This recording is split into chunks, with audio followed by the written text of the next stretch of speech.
I'm testing my microphone. Can anybody hear me? Yes. Thank you. Quick tip. I don't know if everybody else knows this, but if you're muted and you hold down your space bar, it will unmute you during that time period. I'm on my cell phone. Fine. I did not know that. This is Larry Zimmerman. Is anybody hearing me? Yes, we can hear you. Thank you.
Hello.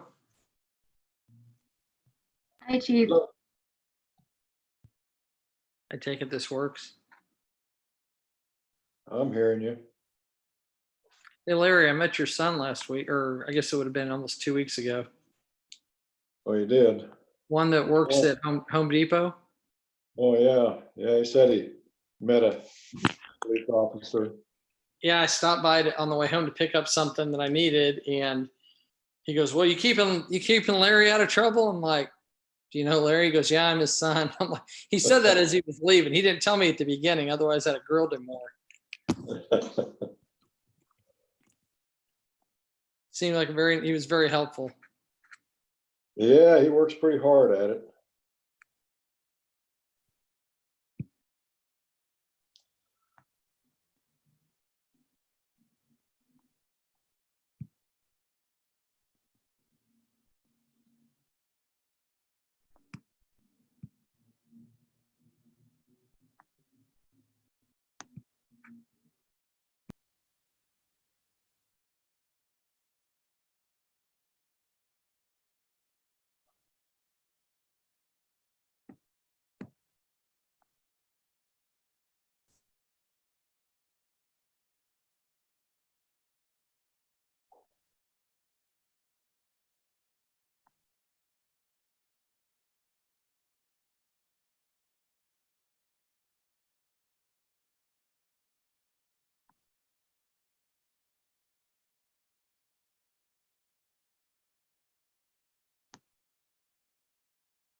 Good to see you made it home safe, Brent.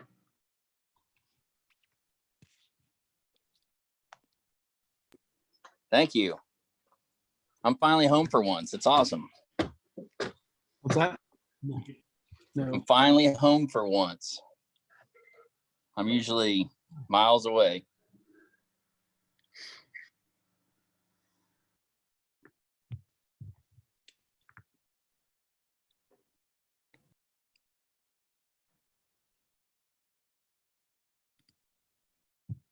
How's everybody doing?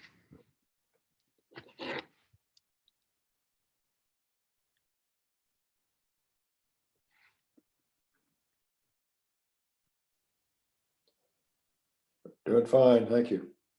Good.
We'll go see if Brian's ready. I'll be right back.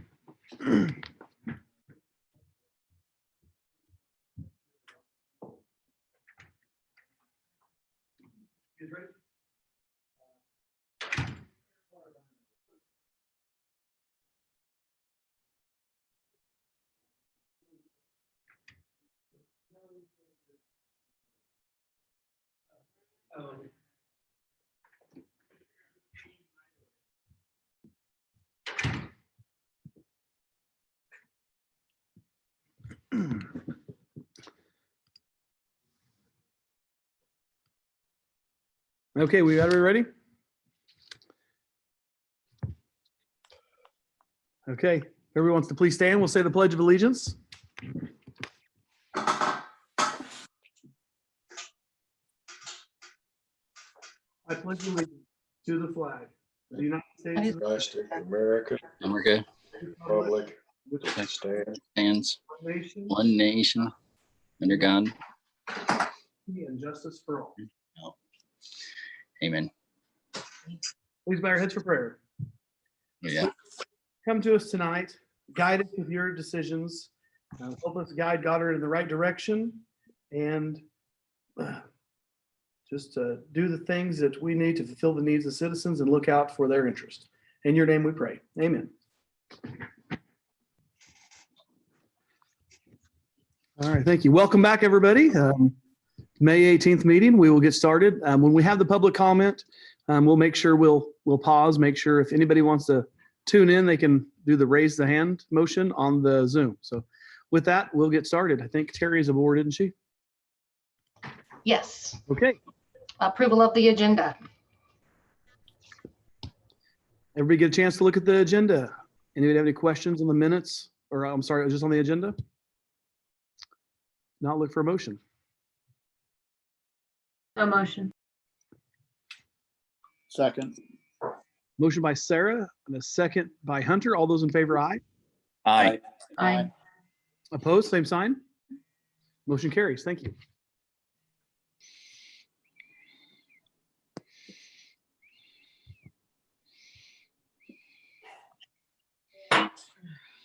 Now at this time for public comments, I guess if anybody's tuned in, we'll let you read this.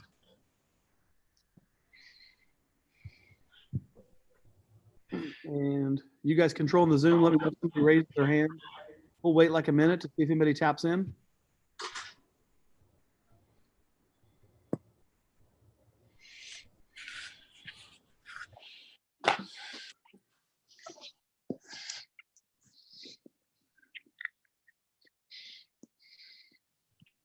Mr. Mayor, this is the city administrator, Brian Suckout. We've received no comments. Okay. And at this time, I'd just like to make sure to remind everybody to mute your microphones when we're during the meeting and just unmute during the motions. Thank you.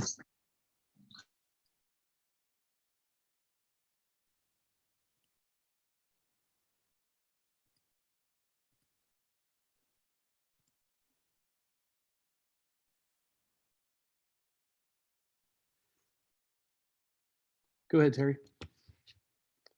Approval of the consent agenda. All right. Any questions on the minutes or the accounts payable financials?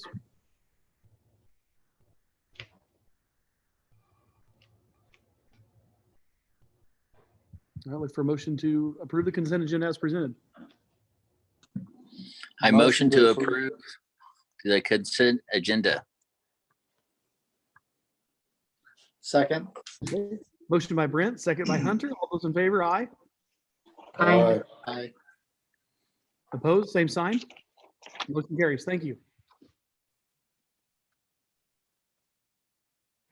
Old business, authorize RFP for wastewater treatment fencing relocation.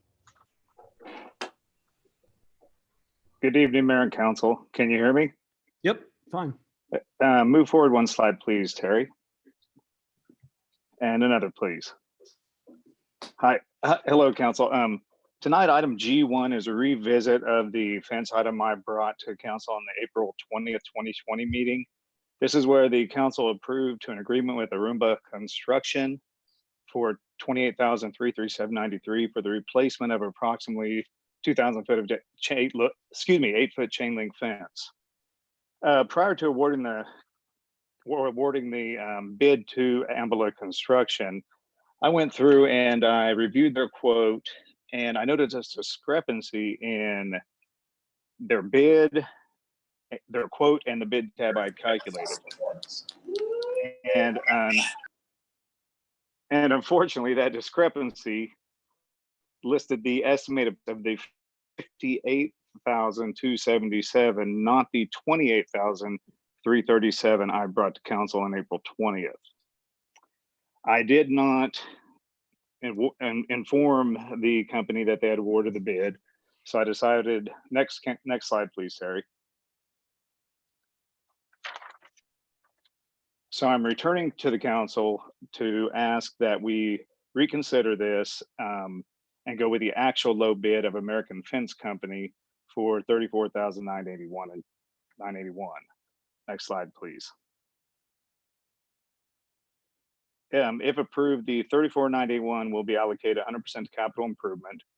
This is the same item as I brought on April 20th. It is just to the actual low bidder, not the bidder of the discrepancy I found in the bid tab. Do you have any questions? What was the discrepancy? Were they trying to rip us off or what? Do you see No, it's honestly a mistake I made. Their quote was set up differently than everything else. And when I went through and did the calculations, I took every quote and built a bid tab in Excel. And I literally missed some of their costs because the way they were laid out. Okay. It really lays on an error I made doing the bid tab. Okay. So I'm glad you looked through it. I mean, it looked like we're still just paying a little bit more. I mean, it's a lot better than 58,000. So it is, but I really was just an unfortunate mistake. okay. Any questions, guys?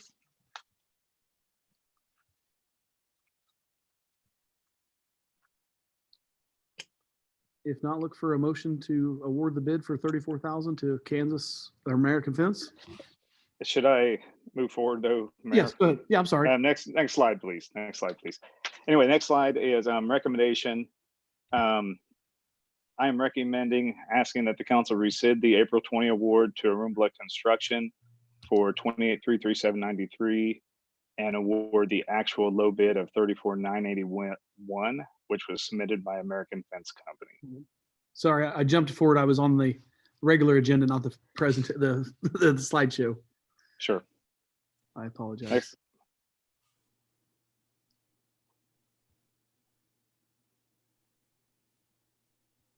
Sorry, was that it, Brooke? Make a That motion. is it. That is it. I'm sorry. Okay. Larry Zimmerman, motion to approve. Second. Okay, got a motion by Larry, a second by Hunter. All those in favor, aye. Aye. Aye. Opposed, same sign. Motion carries. Thank you. Thank you, council. Sorry we had to bring this back for the council. No worries. All right, I have also got item H1. Next slide, please, Terry. And this is for a pool heater for the swimming pool complex. The swimming pool complex is equipped with a heater designed to warm the pool water to a usable temperature. Therefore, the kids don't turn blue when they swim. At the end of the 2019 season, the heater began having difficulty keeping the water warm. We had a certified pool repair and maintenance company come out, and they checked out the heater, and the burner platform is worn out. Unfortunately, the design of the heater does not allow us to just replace the platform, the burner platform, and it requires the entire pool heater be replaced. If this item is approved, the system will likely be installed early in June. Next slide, please. We received 3 bids from contractors capable of providing and installing the heater. The results are listed on the table you see in front of you. The cheapest bid was from Dave's Pool Store for the 1125K Raypak heater. This is a direct replacement for the unit currently at the pool. We've chosen to install the direct replacement because we don't have to change any of the gas lines coming in, any of the heat hoods going out. Everything just is a plug and play situation, and it's also the least expensive. Next slide, please. We're recommending the 125K Raypak heater. It is $9,875.95, and it will be allocated 100% to Equipment Reserve Fund. There are no legal approval of this form. Next slide, please. It is recommended that the City Council authorize staff to approve the purchase and installation of a 125K Raypak heater in the amount of $9,875.95. Any questions? I guess I should ask that before I ask for the recommendation. Sorry. No. Any questions?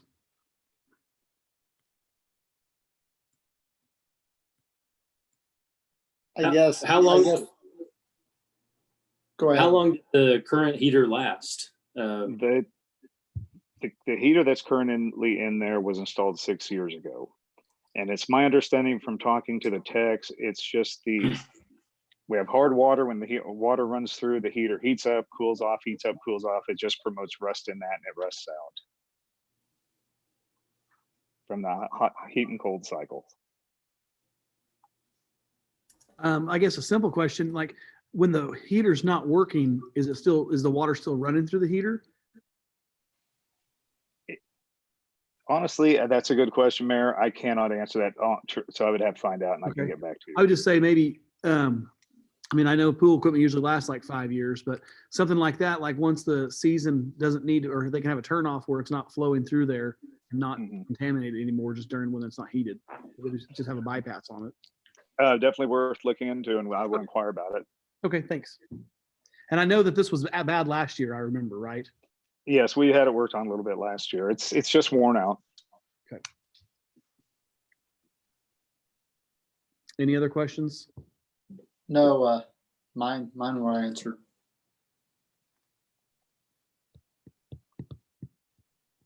Look for a motion. Motion to approve. Proctor. I'll Second, Leland. Motion by Michael, second by Sarah. All those in favor, aye. Aye. Aye. Aye. Opposed, the same sign? Aye. Motion carries. Thank you. Thank you.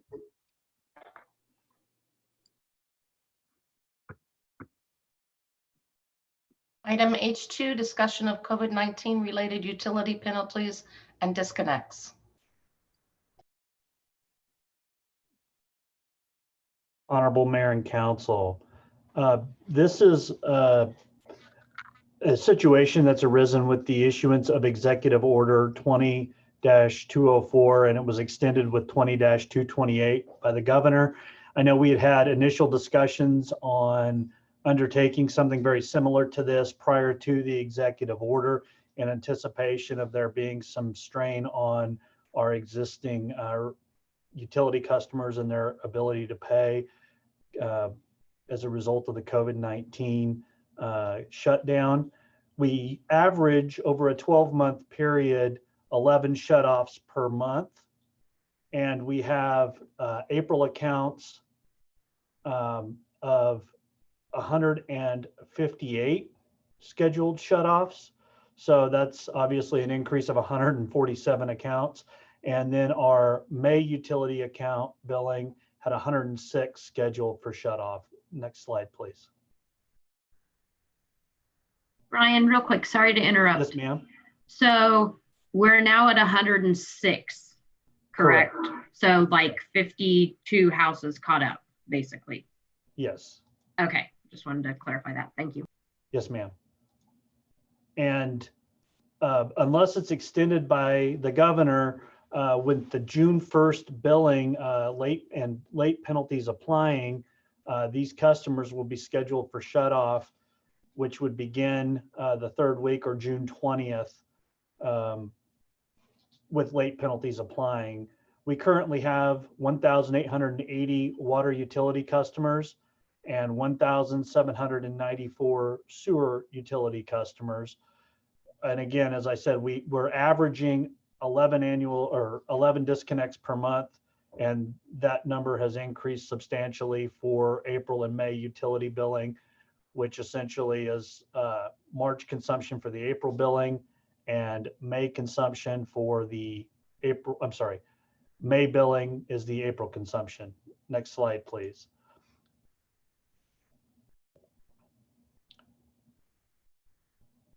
We have $26,482.70 in outstanding account balances for the April billing cycle, with $2,710.77 in late penalty charges.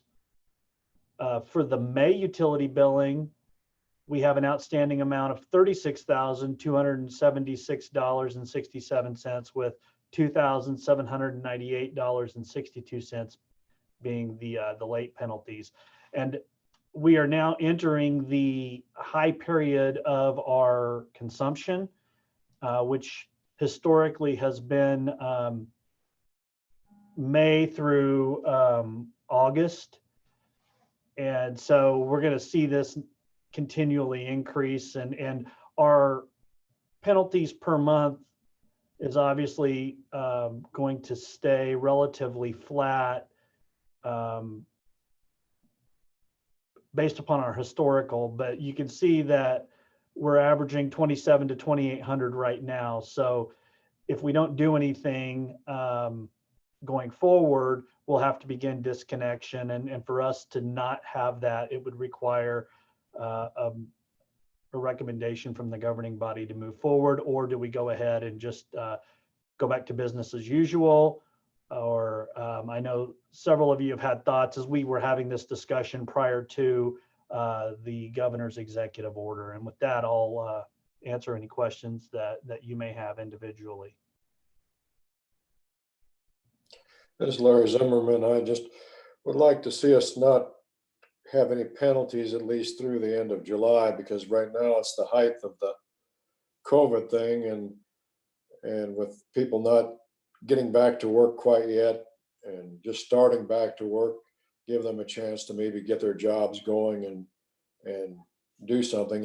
As far as them getting behind, I mean, I don't know how many months we let them get behind before we actually say you got to do something. But I mean, if they're 2 months behind and we contact them and they're making an effort to get it paid, then we could work with them, I think. But I'm not in favor of doing any penalties till after July, and when we see where this COVID thing is going and people start back to work. I agree with Larry. I don't want to penalize anybody during this time, but if we can try to get them on like some type of payment plan. I mean, I know that there's, Brian, you said earlier that we have that. I guess, is that something that's feasible if we have more volume of people that are trying to do a payment plan?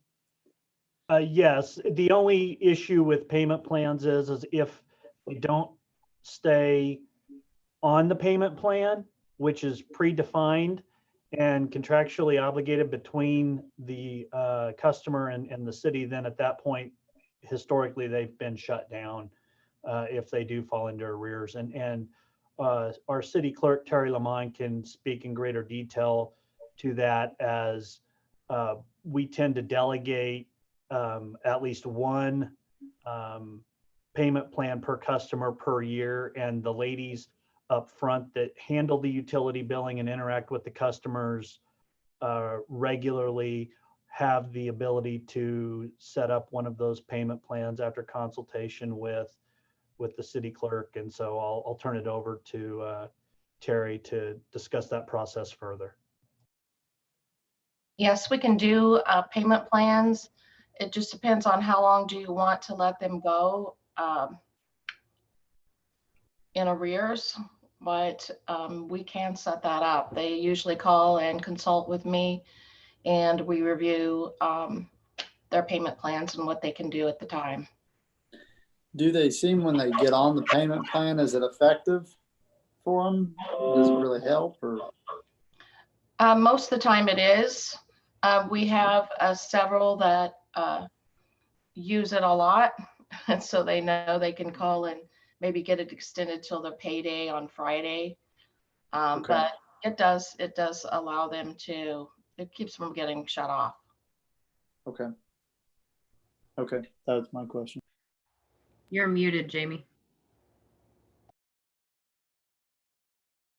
Okay, I don't know if any of you are aware, but I know Kansas Gas and Westar or Evergy, they don't shut off anybody's electric or gas for non-payment, I believe, from like October until March or something like that. I'm thinking that. So I think this is something we could easily extend. And my recommendation would be to waive any late fees, penalties up through July 31st, like what Larry said.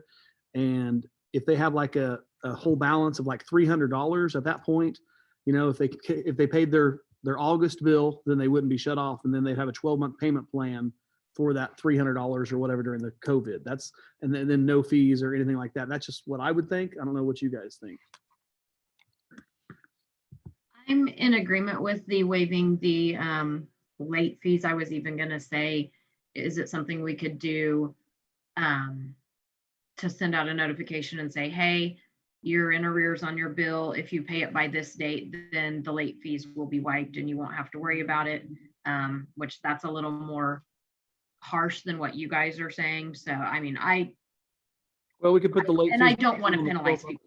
What? Yeah. If they can't pay it in the 12 months, we could reissue the late fees or something like that. Right. Yeah. And I mean, I think we need to work with people. When I saw this number, I was very shocked that we had that many people who. How many do we have on a regular month basis, Brian? 11. 11. 11. Okay.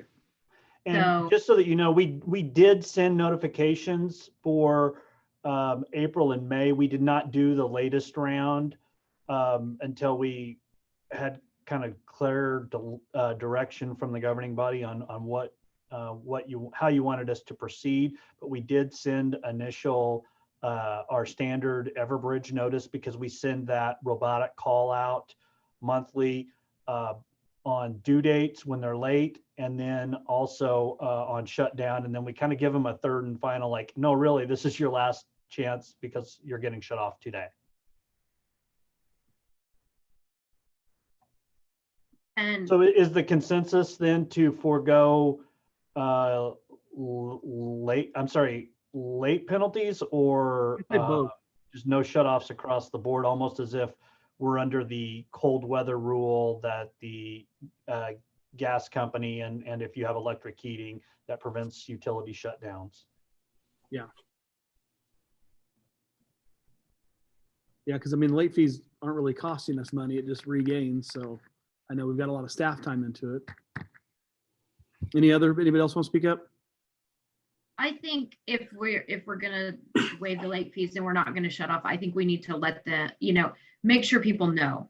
But I hope that the people who are not paying their bill are not paying it because they actually can't, versus taking advantage of the situation and then getting themselves further and further in the hole to when, oh, well, now you're going to get shut off, then we have more problems. Yeah. If that And makes and sense. unfortunately, it tends to be a negative cascade. Irrespective of the COVID situation, it tends to be blowing it off until you get bit.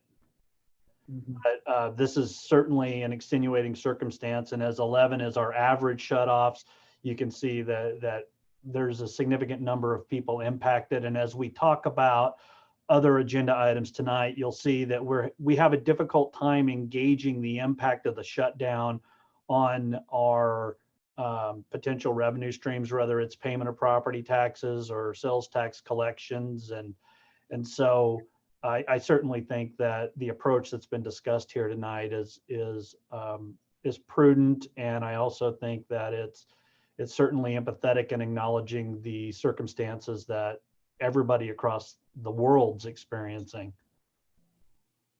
Yeah.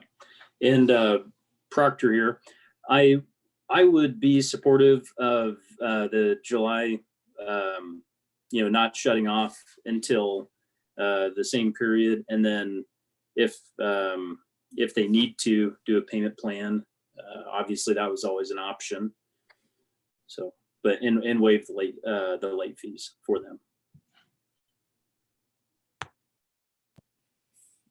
I guess financially, how bad is that going to hurt us till the end of July? I mean, should we be fine, or I assume we should be fine? Well, you can see that we're between 26 and 36,000, Right and we now. know we're getting into the busy season. So we could be 150,000 in the hole. Well, are these customers renters? I mean, can you tell if they're apartments or they single family houses? That I don't know, Mr. Mayor. I'm sorry.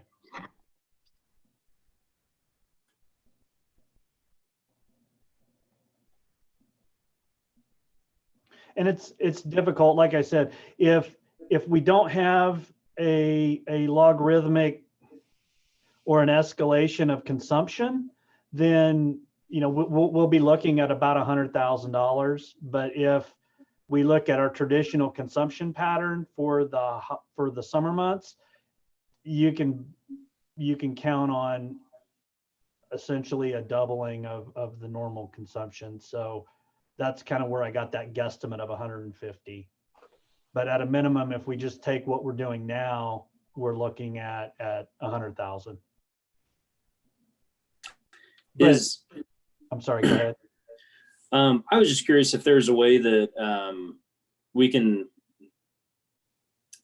not still forgive the fees, but use it as a point of leverage. If they go ahead and pay, then they don't have to pay that. And we kind of save it for kind of public acknowledgement until the end of this time period when we officially waive the fees. Because otherwise, if we blast out there, hey, no late fees during this period of time, I would have to imagine more people would take advantage of that. No late fee, no shut off, no consequence.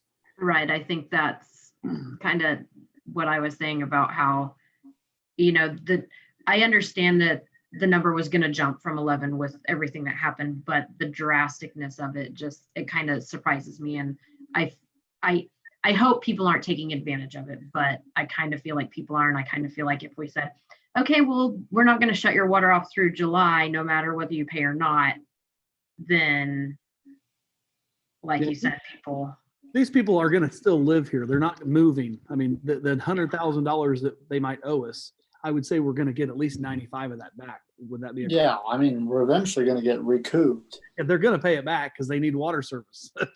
Yeah. I don't have a problem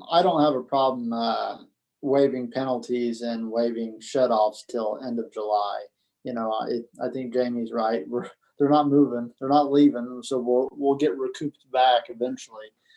I think it's what we should do as a community. So I think we ought to give them some incentive to say that after July, we'll start putting penalties on it. If they're not doing anything by July, we start putting penalties on them again. Well, yeah, the regular. That'll give them some sort of incentive to start paying up. Yeah, on their current bill of July, if they have penalties, it'll get shut off after that on their current bill. Correct? Yeah, that, and they get shut off after July, yeah. Right. Mr. Mayor, this is Brian Silka. We can certainly also look at revisiting this discussion item at the July 6th meeting, which is our first meeting in July. Yeah. I think you just want to know that this is the motion that we want us to do. Do you need a motion from us? Yes, or sir. If you want a motion or we get consensus either way, then staff has, we got our marching orders. Okay. Yeah, and we can always change the motion if things are changed in July. So want a motion to waive the late fees and everything until July 31st? I'll make that motion. Okay, motion by Larry, I'll second. second by Hunter. All those in favor? Aye. Aye. Those opposed, same sign. Motion carries. Thank you, guys. Thank you, Brian.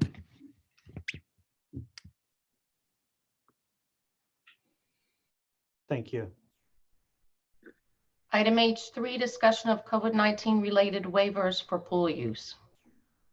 And we also have our city attorney, Ryan Peck, present as well, who can speak to some of this. The current status, as I said previously, when I had received a couple of inquiries from the governing body on this agenda item, as the current situation is, which it's fluid, June 1st is our scheduled opening. However, that's with a limit of 30 occupants. And June 15th, that would be increased to 90, with June 29th being the first day with no gathering limitations. Next slide, please. Pool operations is our all park operations covered under the recreational immunity statutes. A waiver, however, does provide an added layer of protection from potential litigation, and as presented would be signed by the parent or guardian for minors or by individual pool users who are 18 years of age or older. And the waiver that's been drafted by the city attorney is contained in your agenda item report H.3.A. And then we will still, with your permission, regardless of what's decided with the waivers, would like to post the pool usage warning signs with the occupancy limitations being reflected in the next slide, please. In this standard warning that was crafted by the city's legal department, with that maximum occupancy being adjusted with the calendar or the situation with the COVID-19 clustering in our area. Do you have any questions, comments, concerns? There's no direct cost financially. And again, it was authored by our city attorney, and we're looking at this as just a potential opportunity to limit liability on the situation should somebody come down with it and try and blame the city. The only thing I had the question for is on the 30-person limit. I know that, like, why wouldn't be the same as like a restaurant? Because, you know, in the social distancing, you've got the household group. So why wouldn't it kind of apply just to that maybe and limit the 90 people right off the get-go? Kind of like you've seen the antique malls, the farmers market, since it's outdoors, is it really a confined area or a gathering? And I'll defer to our city attorney on that. Mr. Mayor, Ryan Peck, city attorney. You know, it's unclear as to why the governor, you know, distinguishes between a restaurant or other large gathering areas. All we have really to go on is the phased approach that she published last week.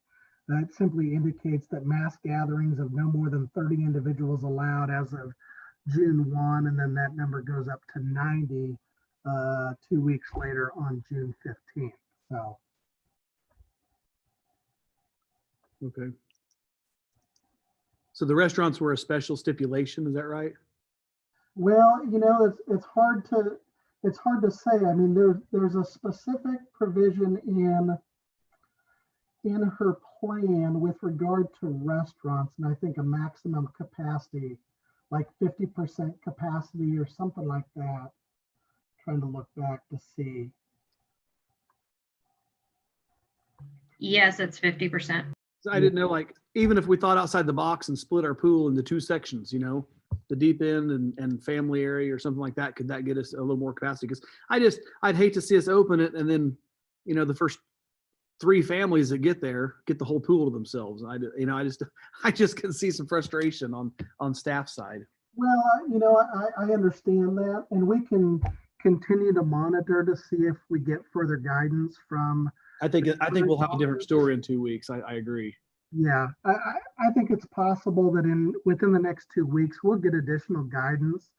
With phase 1.5, the governor made that announcement last week.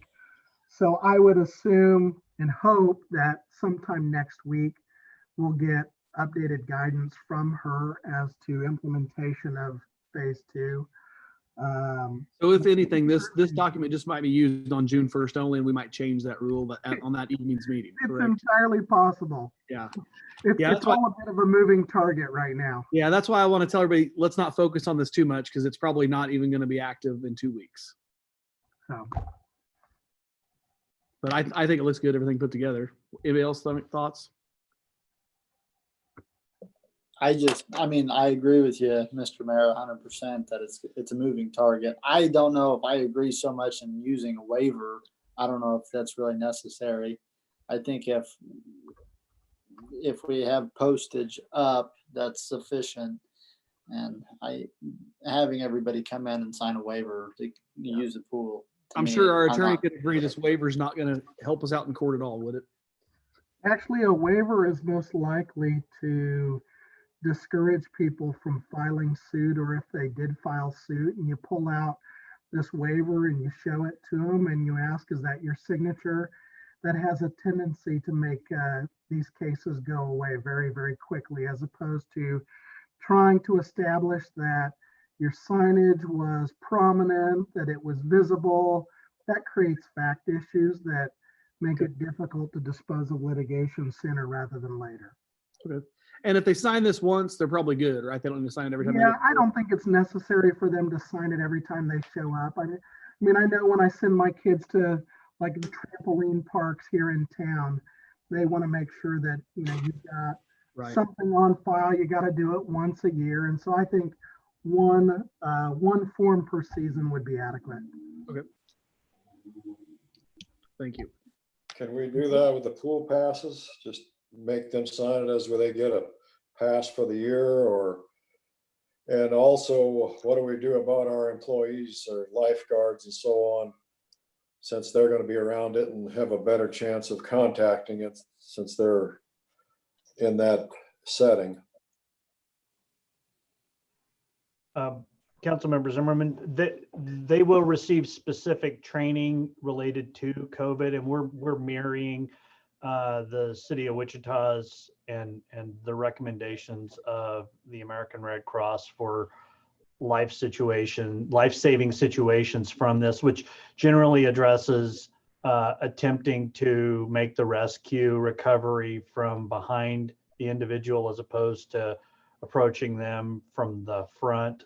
So what we would see is potentially having 2 guards go in, one to just kind of help calm the person from a small distance, while the person affecting the save would come in from the backside to pull the person out. That's assuming that they're flailing. Obviously, if they are subsurface, then that's a whole different condition to save. And without getting into all the details, there is a special procedure and protocol in place for this, and they will be aware of that. And then as it relates to pool passes, yes, that's something that is part of our pool packet, that individuals signing up for swim lessons, signing up for which, by the way, are not allowed until phase 2. So it'll be a while before or phase 3, I'm sorry. So it'll be a while before we're able to actually have swim lessons with the reopening. It'll be mid to late June at the earliest, so after the 15th for that. But all of these items will be included in the information packet that our pool users would be utilizing.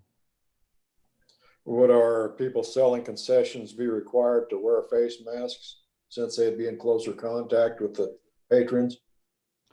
As well as it currently stands, for the entryway, yes. However, the locker rooms will be closed with the exception of bathroom facilities, and that's in conformity with the reopening plans that the state set forth.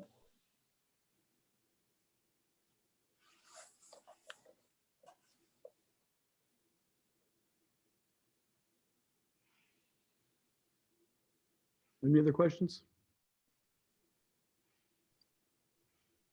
Do we need a motion on this? A motion or consensus? Yes, sir. Good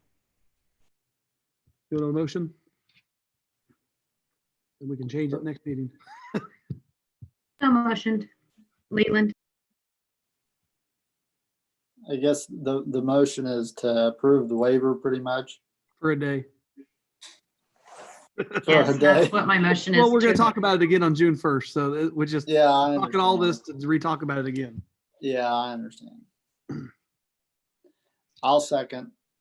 Okay, motion by Sarah, second by Hunter. All those in favor, aye.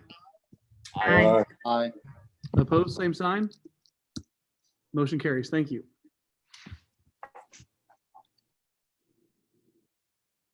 Item H4, consider a resolution amending the City of Goddard Flex Plan spending plan.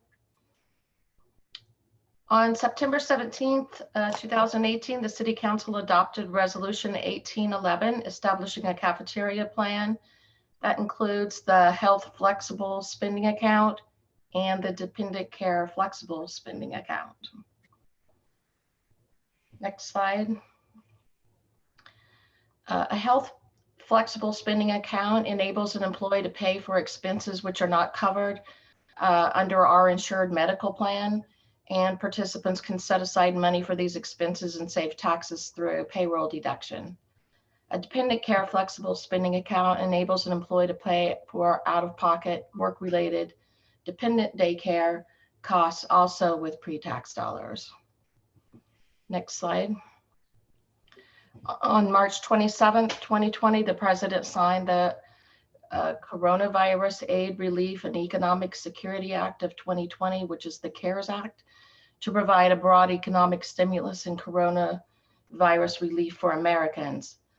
The CARES Act expands the list of eligible expenses for flexible spending accounts, and it can be retroactive back to January 1, 2020. And this will include over-the-counter drugs and medicines that were eliminated with the Affordable Care Act of 2010.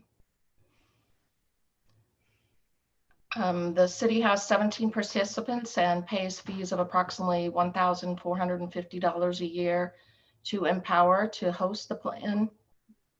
But the city will save approximately $1,810 in FICA and FUCA tax on all amounts set aside by employees, for a net savings of $360.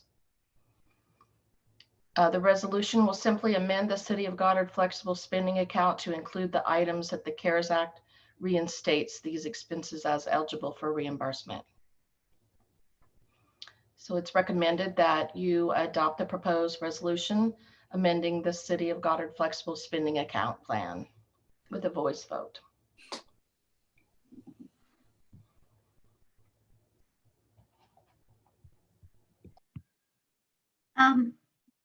I have a question. If the president said that all flexible spending accounts have to cover this, why do we have to do this? It's just that our written plan does not state that. And so according to Empower, they want to just have it in writing for our plan.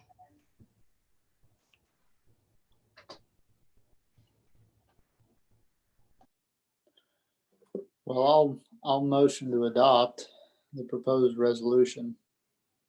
I'll I'll second. second. Or Motion by Hunter, second by Michael. All those in favor, aye. Aye.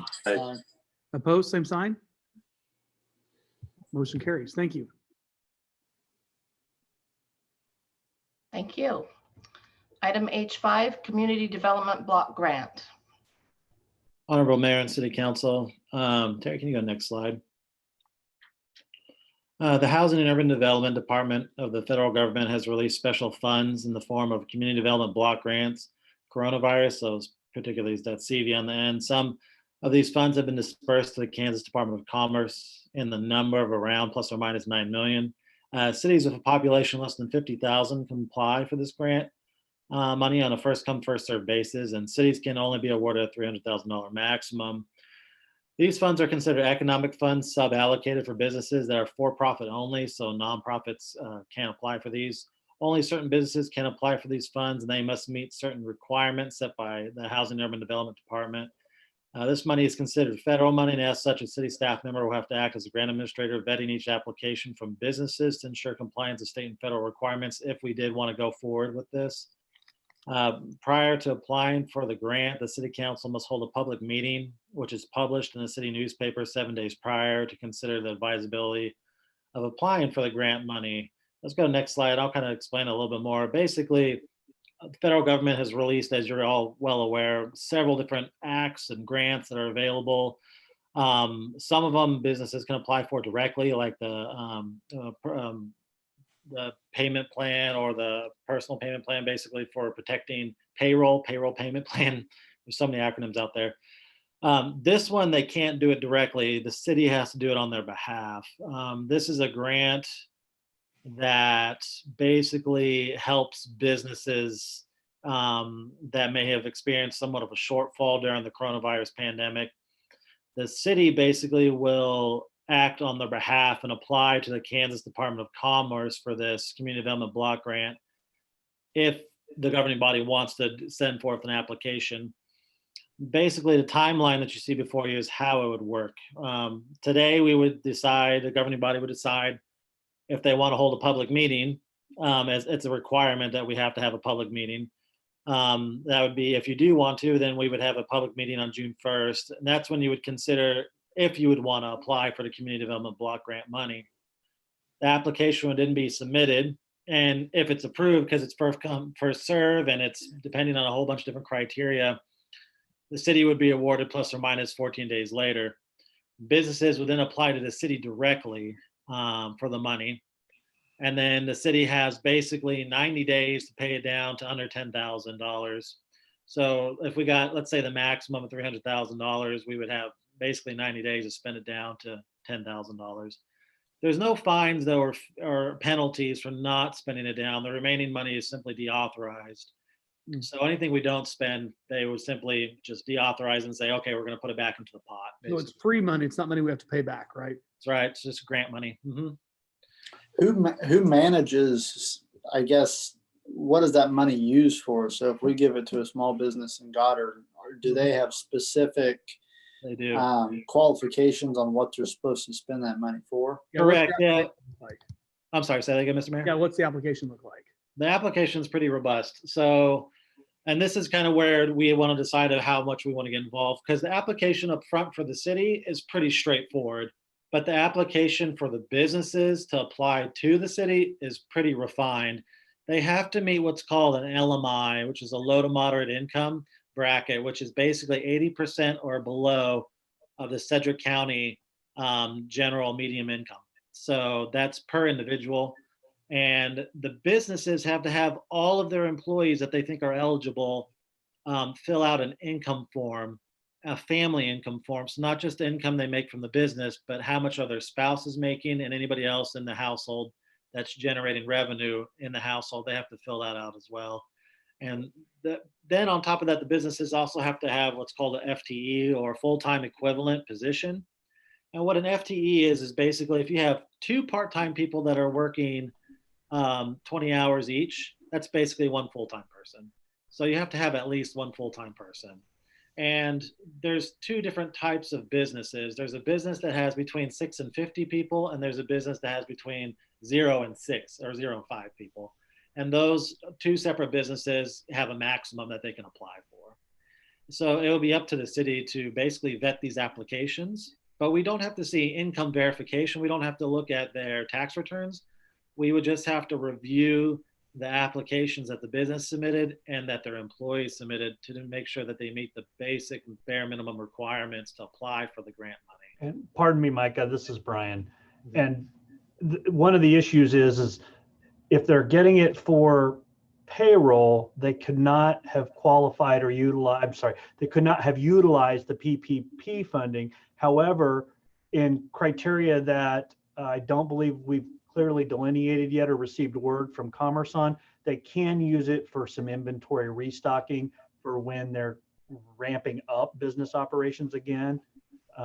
So I just wanted to roll that out there too, that it's, I know it's that not, the, even then it's not as clear cut as what we think it would otherwise be. are they, I know the payroll protection program, it pays for things also like utilities, rent, health insurance. Is that included in this as well? It's mostly Or- for the business itself. So typically the way, at least the way I interpret it for the most part, is any money that was sort of when employees sort of got laid off because the business was losing revenue, this is sort of a gap measure. So this is specifically for the business to kind of stay afloat. So that way, and then the PPP plan is for the employees.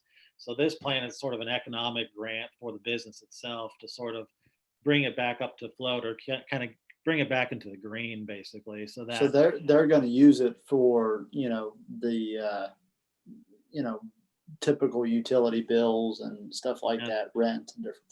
yeah, there's Okay. specific criteria of what they can apply, what they can use it on, and if we could, obviously generate more information on June 1st if we want to consider having a public meeting, then people would have that opportunity to speak during the public meeting. Any business owners or small businesses could talk if they At have. what point, at one point does the money become a grant? Like when is it, I guess, dissolved or forgiven? Is it forgiven at the end or at the beginning?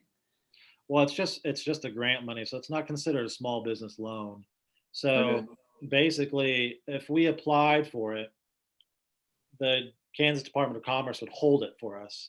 And when the businesses apply to us, we would be drawing from that account and then writing them checks. And then anything we do not use, since the Kansas Department of Commerce is holding on to that money, they would just deauthorize. So if a small business uses it for something that's not acceptable, who's in charge of, I guess, auditing that? Right. So that's a good point. So the business would actually have to submit receipts. And we would Okay. have to review those receipts to determine if that was eligible spending or not. And can they be recompensated for that spending? And to even qualify, they have to have 51% of their employees under the low to moderate income. Correct. So that's another Hurdle. Yeah. hurdle that businesses from Goddard would have to be under. Have we talked to the chamber at all about if they are hearing businesses that would be interested in something like this? We've actually received some inquiries, but when we start asking questions, that's kind of when things go dark. Okay. I don't have a problem going forward with this. I'm pretty familiar with the payroll protection program. I understand that it's going to be difficult for the city if you do have several businesses that are trying to apply for it. It's going to be a little bit more work trying to audit all of that. But if it could help save, a few small businesses here in Goddard, I'm all for it.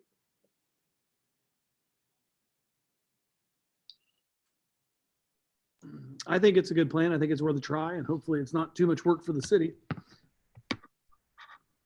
It's a good point. It'll be a lot of upfront work for the application. And as I specified, it is first come, first serve.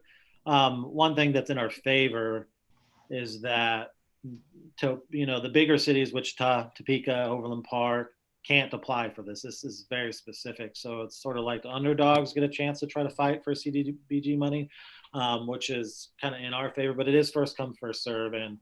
And, you know, we could ask for the maximum amount and only get $100,000. So it's completely up to the Department of Commerce if they want to, what they want to allocate, if anything. So, I mean, it's at the very minimum, we could try and see what we get, and really make a good effort of it, and maybe only be awarded $50,000. It's really just kind of depends on them and what they feel like is adequate justification. So. And Mr. Mayor and Council, I'd like to thank Micah because we found out about this late Thursday, Friday of last week, and he got up to speed on this Monday morning when I set him down, and we kind of rolled out what our intention was. So I just wanted to take the time to acknowledge him for getting up to speed in short order and thanking him for taking the lead on this. Thank you, Micah. Thank you. Very welcome. No, I agree with, I appreciate Brian's sentiment, absolutely. And Commissioner Larkin, I understand that small businesses, if they're suffering, we want to do our part to try to help them out. So. Well, I motion to approve. Okay. So the motion would be to call for a notice of public hearing at the June 1st regular city council meeting for the purposes of applying for the CDBG CV. And I believe there is a notice of public hearing as an attachment that Micah included with his staff report. Motion by Hunter, Second. second by Michael. All those in favor, aye. Aye. Aye. Aye. All right. All opposed, same sign. Motion carries. Thank you, guys. Thank you. Item H6, residential speed study RFP. All right, so it's me again, and residential speed study. So this has come to our, oh, Terry, can you go next slide? Sorry, I should kind of get us back up on track. City Council has been notified by several residents of the city of Goddard concerning motorists exceeding posted speed limits. The City Council would like to consider reducing the speed limits along certain residential collector streets. This would require a speed limit traffic study done by a professional engineering firm. And the findings of the study would help guide the city in determining a reasonable speed for these subdivisions. This is a requirement set by the state of Kansas and Kansas statutes annotated 8/1560. The goal of the study, which will be conveyed in the RFP and reiterated to the selected engineering firm, would be to reduce the speeds exercised by motorists. So let's go next slide. The speed study is required, as mentioned, by KSA 8/1560, and this is an alteration, this is kind of in quotes, alteration of maximum speed limits, powers of local authorities, limitations, restrictions, establishing speed limits. You see in the attachment H.6a has the KSA 8/1560 in it. The speed study will analyze certain roads within the city for 24 hours, and this study could take up to 60 days to complete. This is a rough estimate given by one of their engineers. Costs will vary depending on the selected engineering firm. That's why the RFP will get different bids from different engineering firms to do the study. And the study will determine what an adequate speed limit is for those roads. And so that's what we're hoping to get, and that's what we're hoping to achieve through the RFP. So this is a map put together. It basically outlines which roads we're looking at. All of what are called local roads will basically adopt any courts or circles or anything else that are attached to the purple ones would basically adopt the same speed limit as the major ones. And this is the ones that we're hoping to analyze and make a determination if we need to reduce it. You'll notice Main Street's on there too, and it's currently at 20. So we're just kind of making a determination if that's an adequate speed limit or not. And then we have Walnut and North Oak. Those are the ones that pass by the school districts. And so that's something we want to take into account. I'll leave it up there, and you guys have any comments or anything? I pulled up the whole KSA and I'm confused what it says. It says whenever local authorities and their perspective determines based upon the engineering. And then it says local authority may determine and declare a reasonable safe maximum limit, which, so does it say that the study has to be done? Or, because right here, it's got like an exclusion, like it's got 4 or 5 different exclusions underneath the KSA. Yeah, so decreases the limit outside an urban district, but not less than 20 miles per hour. Is that Right. saying it doesn't need or does? It's confusing to me. I understand. No, and quite right. And being not an attorney myself, and we do have an attorney on, we can have him talk if he wishes. Basically, it's saying you have to do the study, and based on that study, this is the range of things you can alter. Some of it you can alter downwards of 20, but you can't go below 20. But you still need to have the study done.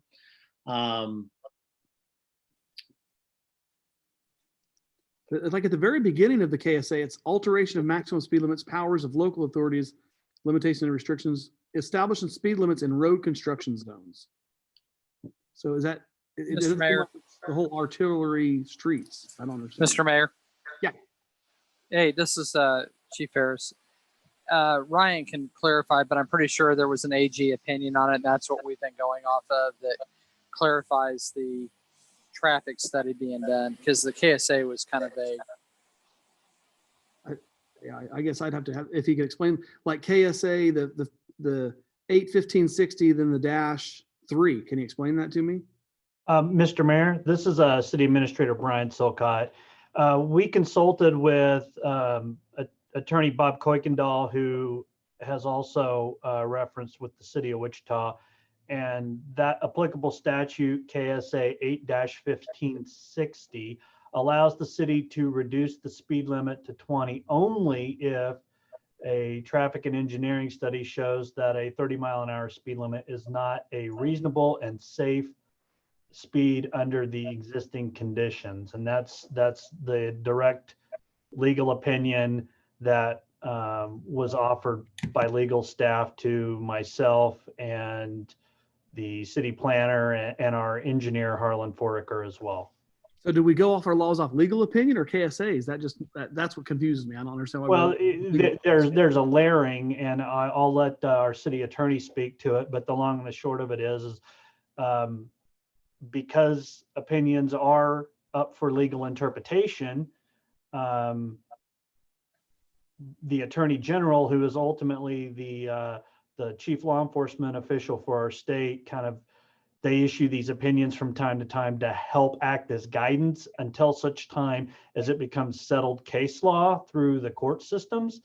Because trust us, if we could get this done without coming to you saying we're going to need to spend, $10,000 or $20,000 on a traffic study, we would have done it. We have traffic counters for our own, but we don't have for our own kind of background information, but we don't have a traffic engineer who can actually attest or certify to the validity of the study that it's performed.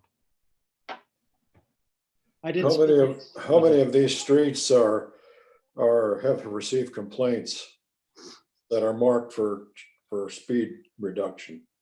We have received complaints for Spring Hill Drive, for St. Andrew, for Sunset, for Seasons, for Walnut, for Oak, and for Maine. Well, I don't know how you could get any for Maine because it's 20 miles an hour almost all the way down to the end. Right, which is what we actually received those complaints for when we did perform that traffic study. Well, they're wanting it increased on Maine? No, they wanted the reduction, but you asked what we've received speed complaints on. I was taking you literal. So if you remember, we had a group of parents and school children that during citizen comments addressed the city council about 5 to 8 years ago, I believe, with concern. And then we had a gentleman just in March addressed the governing body during citizen comments with, he's a resident on Oak Street, regarding the traffic as it proceeds to the direction of Kellogg from Oak and his concern with the schools there. I spoke with Mike Armour of Wichita as well. He's one of the traffic engineers. And they do the same thing. They do a study, a traffic impact study or speed study, to make a determination about the adequate speed. And then they find if they can't go below 30, if it can't be justified, what they'll do is they'll switch to what traffic calming. And so they'll put up temporary speed bumps in neighborhoods just to see if that'll work or if people would like it. And so there's kind of a back and forth between, are we allowed to do the reduction in speed limit, and does it even work? You know, even if we did reduce it to 20 in certain areas, is it actually reducing motorist speeds? And then if they find that it's still having complaints from citizens, they'll switch to doing temporary speed bumps or traffic calming measures, just to kind of see if that'll work. And if they do, and if it works, then people are, and the residents are okay with it, they usually go forward with a full-time speed bump, and they'll try that, and they'll have that on. But this is at least exhausting all of our options, that we can at least say that we've met the statutes, at least the requirements that have been interpreted by the city attorney. And then if the results come back and it says, well, you know, 30 is the best and speed limit for it, then we can look at maybe temporary measures of doing speed bumps or any type of traffic calming. And how much do these speed bumps cost each? Oh, I have no idea. Right now, we would want to do step one, which would be to do the request for proposals from the engineers to see what is the adequate speed limit for those streets, and then move forward from that.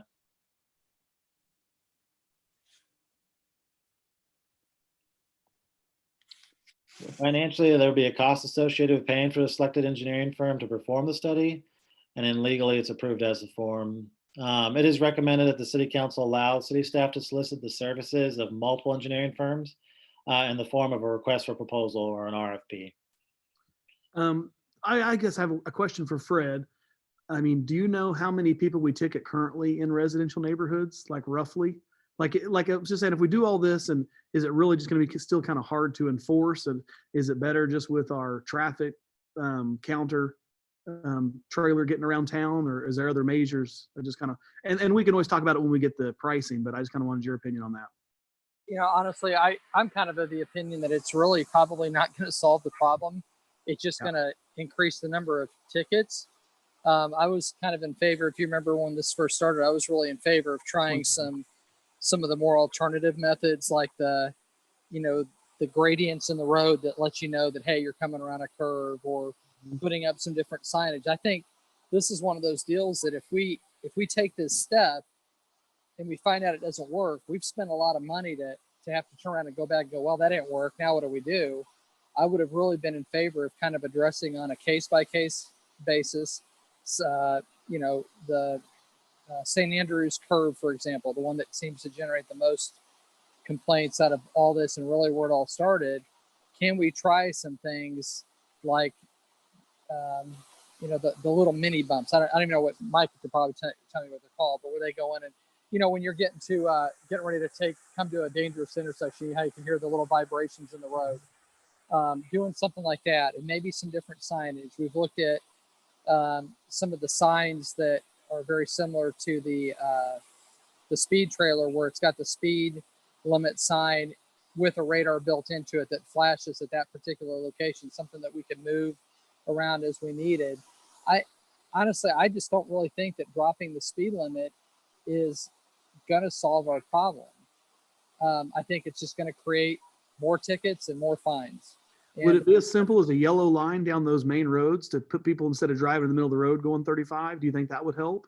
I think those are all things that we could do that are a lot less intrusive than changing the statute.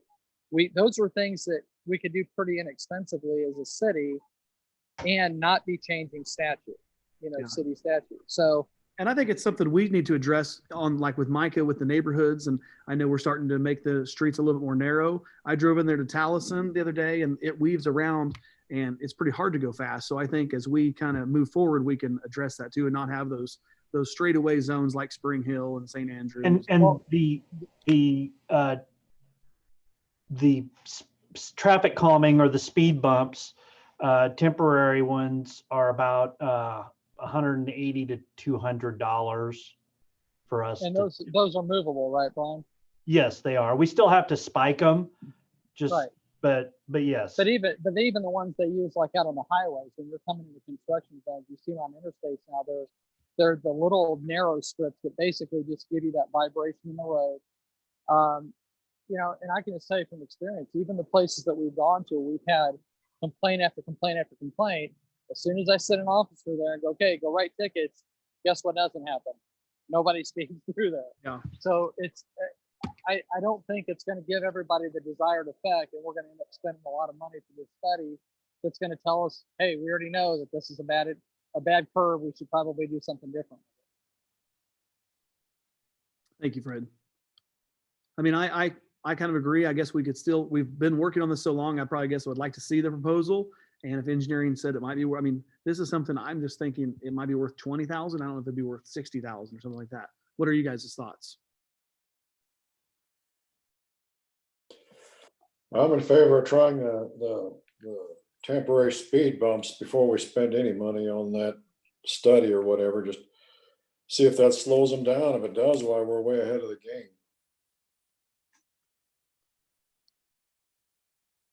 I'd still like to see what the study cost, at least just to know, but I don't, just a ballpark, but before we made a decision moving forward. Well, that's something that Brian alluded to too, Mr. Mayor. We've got the equipment now with our speed trailer and with the city's equipment. We can do our own speed study, but it's not going to be a certified study that would be required to change the statute.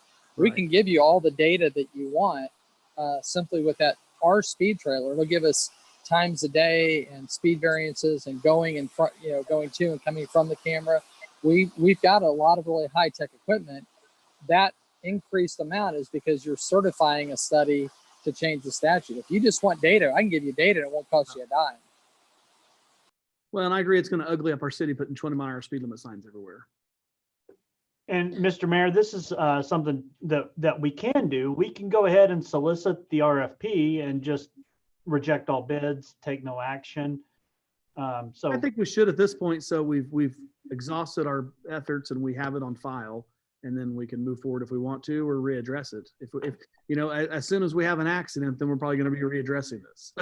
If that ever happens. And, I know that traffic does tend to travel fast through some of the straighter forms, as you said, as we're narrowing our roads and reducing the length of straightaways. So, we're doing things now going forward that will help. However, we still have a problem. And given the age and the fact that our community is likely only to get younger,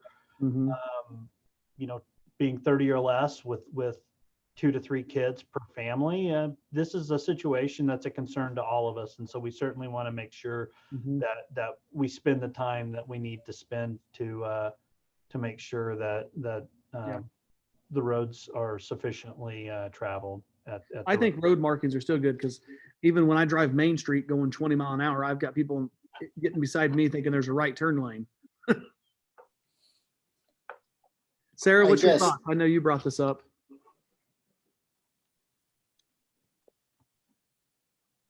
I think we need to do the RFP or have them do the RFP just so we can see what it would cost and then proceed. I mean, really, my main goal in this whole thing was to make the streets safer. So be that through reducing the speed limit and unfortunately then enforcing that, or be it through putting lines in the middle of the road like you suggested, so people aren't taking that extra, I think that's trying to Tokyo drift through the neighborhood or whatever they're doing. I don't know. Or be it rumble strips, I don't know. My main goal in the whole thing is I just want it to be safer, because at this point it's an accident waiting to happen. As long as we put the speed limits in front of your house, right? You can put it in front of my house. I don't care. The best part is I barely roll into my driveway, and my car, when I turn the wheel, my tires still screech. So it sounds like I'm going 35 trying to pull in my garage. And I'm like, I'm not even touching the gas. So my neighbors just look at me like. That's funny. Okay, so you want to Mr. Mayor, this is Harlan Foraker. Yeah, go ahead, Harlan. Thank you. Hey, I was just going to give you a little bit of insight into the traffic study, which what that study is they actually go out and measure the speeds on the roads that you request. And then I think traffic engineering good practice is, or required practice is, they set the speed at 80, at the 85th percentile speed. So it's not like you're really mandating, the engineer's going to come back and say, oh, this needs to be a 20-mile-an-hour speed zone. Right. He's just measuring the speeds and then takes the 85th percentile of those speeds, and then that's what he'll come back and tell us, this is the recommended speed. It could actually be higher than 30, but yeah, if it's between 20 and 30, then I guess then he'll give us his recommendation. And really, this study wouldn't be anything valid until school's back in session either, really, would it? Because people aren't driving enough right now as it is. Oh, I they're think- driving. People are not sitting at home. I don't think know, Fred, I think Fred's recommendation, almost doing more of an internal, and giving us a better idea on maybe what we have to do personally as a city. And it might mean we do one thing for one neighborhood and something for another. And I don't know. I mean, is that something that we didn't have the ability to do before this all came up, Fred? Actually, so we've had the speed trailer since before I got down here. Last year, we used some urine money and bought some upgrades to the software that allows us to do so many more things than just capture how many speeders came through. I mean, it actually, well, I've given some of that info to Harlan, so he can allude to how detailed the reporting is. So we've had it for about a year. We had it when this all first began, but we just kind of went off the recommendations of what the councils wanted to do at the time. Like I said before, I just think that a little bit more of a measured approach and kind of incrementally. And then if we get to the point we go, hey, we've tried everything, this isn't working. Now you go through and do all this other stuff. But that's just my 2 cents. I still think it's a good idea to look into like Sarah said, look into getting the RFP for the proposal. Even if it costs us $20,000, we can still do the plan and identify the high-speed streets ourselves. And we've got engineer studies showing, unsafe streets or people that are speeding, so we can address that accordingly and not have to have the police involved and going after people and just making slowdown measures. I would like to still see us at least look into the study to see how much it would cost, and then we can make our decision at the next meeting. What do you guys think? I don't mind getting quotes. Okay. So we want to have a motion to get the RFP, and then we'll discuss it further when we get the pricing, because I'm the same way. I don't want to waste a bunch of money and spend it if we don't know what it's going to cost. So I think we should move forward with the RFP. So you want to motion that? You want? I'll motion it. We'll we'll motion to go with the RFP. Okay. I'll second. Okay. Motion by Hunter, second by Sarah. All those in favor, aye. Aye. Aye. All opposed? Same sign. Aye. Brent, you there? Yeah, I said aye. You said aye. Opposed? Opposed? Okay. Opposed, yes. Motion fails. We'll move on. Thank you very much. Thanks, guys. I'm sorry, could you confirm? It was that again? 2-3, 2 for, and 3 against. Okay. Correct? Everybody right? That's correct. Okay. Thank you, guys.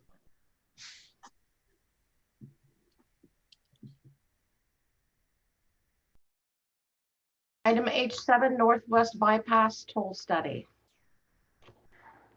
Next slide, please. Sedgwick County is requesting consideration of this item to participate in the study to determine the feasibility of constructing a toll road as the Northwest Bypass that would be operated by the Kansas Turnpike Authority. The cost participants are divided between, obviously the largest participants would be KDOT and KTA, with Sedgwick County covering the lion's share of the local participation, and they're requesting that the city add an additional $2,000 one time to our current $3,000 a year corridor preservation allocation. And we've had a protective overlay for the Northwest Bypass through our jurisdiction in place since prior to my arrival in 2007. Next slide, please. The agreement again is between KTA, KDOT, Sedgwick County, and the cities of Goddard and Mays. The cost study is $70,000 for the local portion. It would be split 3 ways between Goddard and Mays, with each of us paying $2,000 and Sedgwick County picking up the remainder $68,000. Next slide, please. The financials, it would be allocated to the street fund administrative miscellaneous non-operational expense line item 44109950. We're asking that you just, if you would like to participate in this, authorize the mayor to execute the Northwest Bypass Toll Feasibility Agreement in an amount not to exceed $2,000. And this is something I think that me and Brian went and met with County Commissioner David Dennis, 6-9 months ago, I think about. Yes, sir. So they're wanting to know whether or not it's feasible to make it a toll road, and if not, then it would be a free road, or what's the? At that point, I think it would be reassessed, because ultimately, if it's a toll road, the timeline for construction would be increased. And I believe it would be done in segments. So the first segment would be from K96 to 21st Street along St. Teresa and serving the City of Mesas Industrial Park, which also has a rail connection to it and has seen some sizable growth in recent time off of that rail spur. And then the next phase obviously would be connecting the Kellogg to 21st Street there at St. Teresa.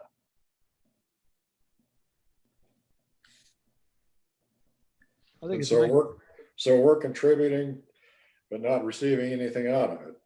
Well, initially it's to study to see what that feasibility is. It may be that it's feasible for us to construct the whole thing all at once, or it may be that they have to chop it up and go, part A, part B. And I know as the mayor and I have had the discussion, we're also looking at the Kellogg corridor development occurring rather rapidly here in the near term. And so that's something too that we have to keep our eyes on as well. But it's a regional participation. It's something that it's a small amount and it will eventually benefit the city down the road. And so that's why they're asking for this, because KDOT and KTA for their participation like to see at least a token participation by the localities. Yeah, if we don't contribute anything, it's sending a message to the state that we're not interested in having that bypass finished off to exit at Goddard, is what I would think. Right, and these things take decades and incremental and that time and process. So that's what this portion is to look at doing that feasibility study for a $2,000 allocation.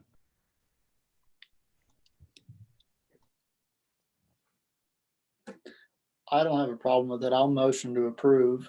I'd like to. Thank you. Motion by Hunter. I'll second it. Second by Larry. All those in favor, aye. Aye. Aye. Opposed, same sign. Motion carries. Thank you, Brian. Thank you, sir. Item H8, Capital Improvement Plan 2020 to 2025.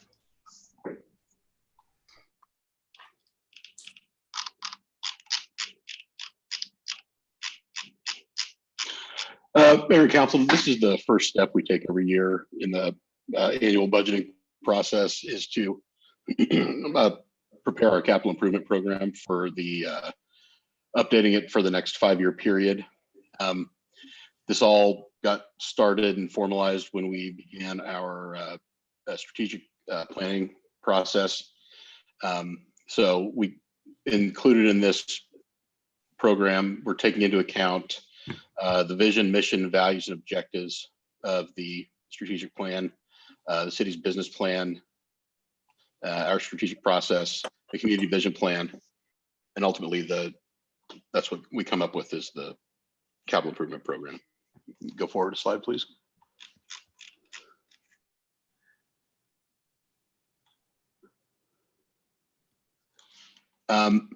This, unlike our annual operating budget, this is not a binding budget.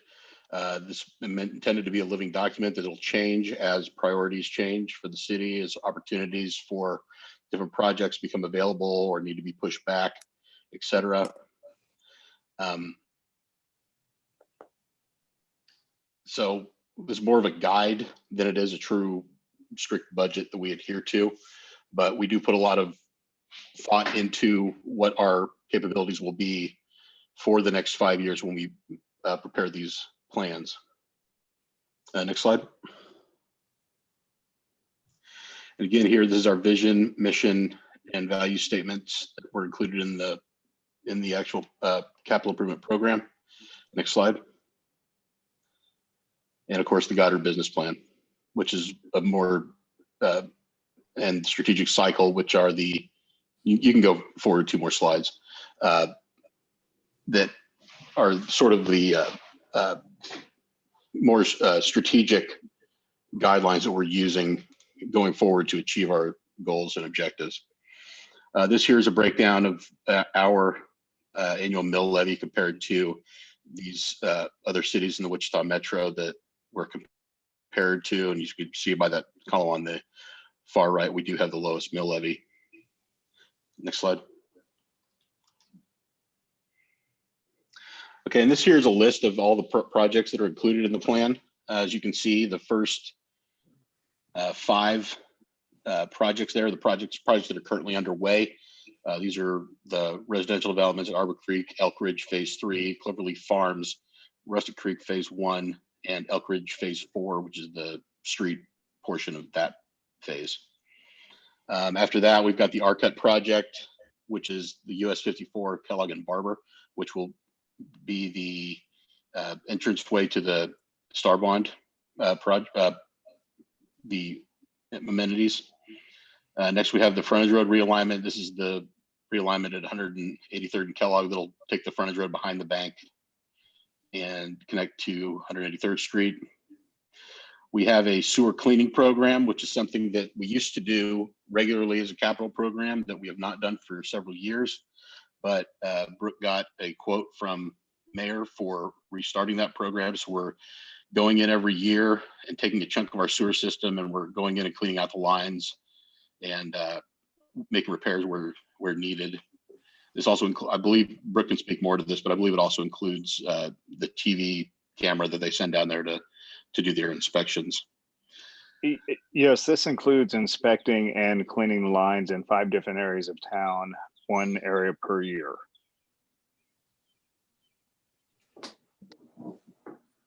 I will not comment on Brooke having his video on and showing off his tattoos, but keep moving forward. Next, we have the Hawkins Lane paving project. I'm sorry, I didn't mean next slide. We have, after that, the lift station, the Southeast Growth Corridor.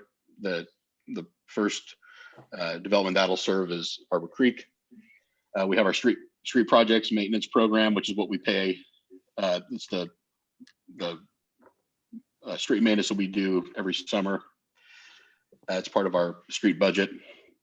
We have the Public Works Fleet and Equipment program, improvements at the new park on north side of town, a dog park project, the Kellogg Corridor beautification project, the Main Street beautification project, the 183rd Street redesign, which is 183rd Street going north from Kellogg to Maple.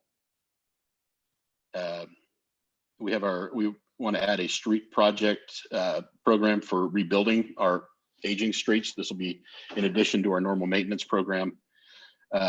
Project to improve the security at the water wells. A project to do any retrofitting and remods at the wastewater treatment facility. The final 2 projects are probably longer term than 2025, but we like to include them because it is necessary infrastructure that we will need at some point. And that's a salt storage building and then a new facility for Public Works to get all their equipment and vehicles and everything in a newer, better building for them. Next slide.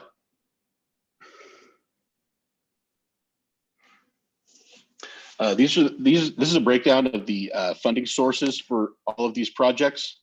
We have we'll start off with the GO bonds. This is primarily those neighborhood developments that I mentioned that were at the top of that last list. And those are all being funded currently through TEP notes, but eventually through GO bonds. All of those, of course, will be repaid for those neighborhood redevelopment or developments. Those will be repaid through specials. And then farther down the road where we have the 183rd Street project, that'll also probably be bonded and we'll have to secure financing to pay those back. The second line there is our capital improvement fund. This is actual cash balance plus the transfers that we make into there regularly.